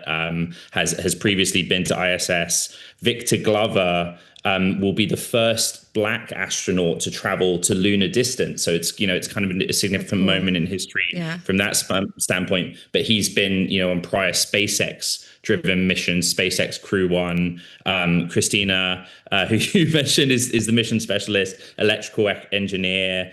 She actually holds the record for longest continuous space flight by a woman. And then the Canadian is Jeremy Hansen, first Canadian assigned to a lunar mission. So a lot of firsts, but highly decorated and experienced crew. Mission specialist. I feel like I could adopt that title for myself here at Bloomberg. Dare to dream. Mission Christina. specialist. Yeah. Go ahead, David. And we're looking at live pictures now. Our viewers on TV and at Bloomberg.com and on the app can see those pictures there in Florida. What can you expect as you make your way there? And as I said, there's some uncertainty, of course, whether or not this is going to happen. You mentioned the delays that this program has faced over many years now. Yeah. Walk us through what's going to transpire here over the course of the week leading up to that final countdown. Yeah, I mean, NASA, is communicating very regularly, and whether you take that as an indication of confidence, it's hard to tell. Space launch, when it involves human life, is complex. There are systems issues. They will run tests. They are not doing a full dress rehearsal, which they had done in the month of March, early March, late February. They will track the weather very closely, but it all gears toward the earliest opportunity to launch, which is 6:24 p.m. Eastern time on Wednesday, April 1st.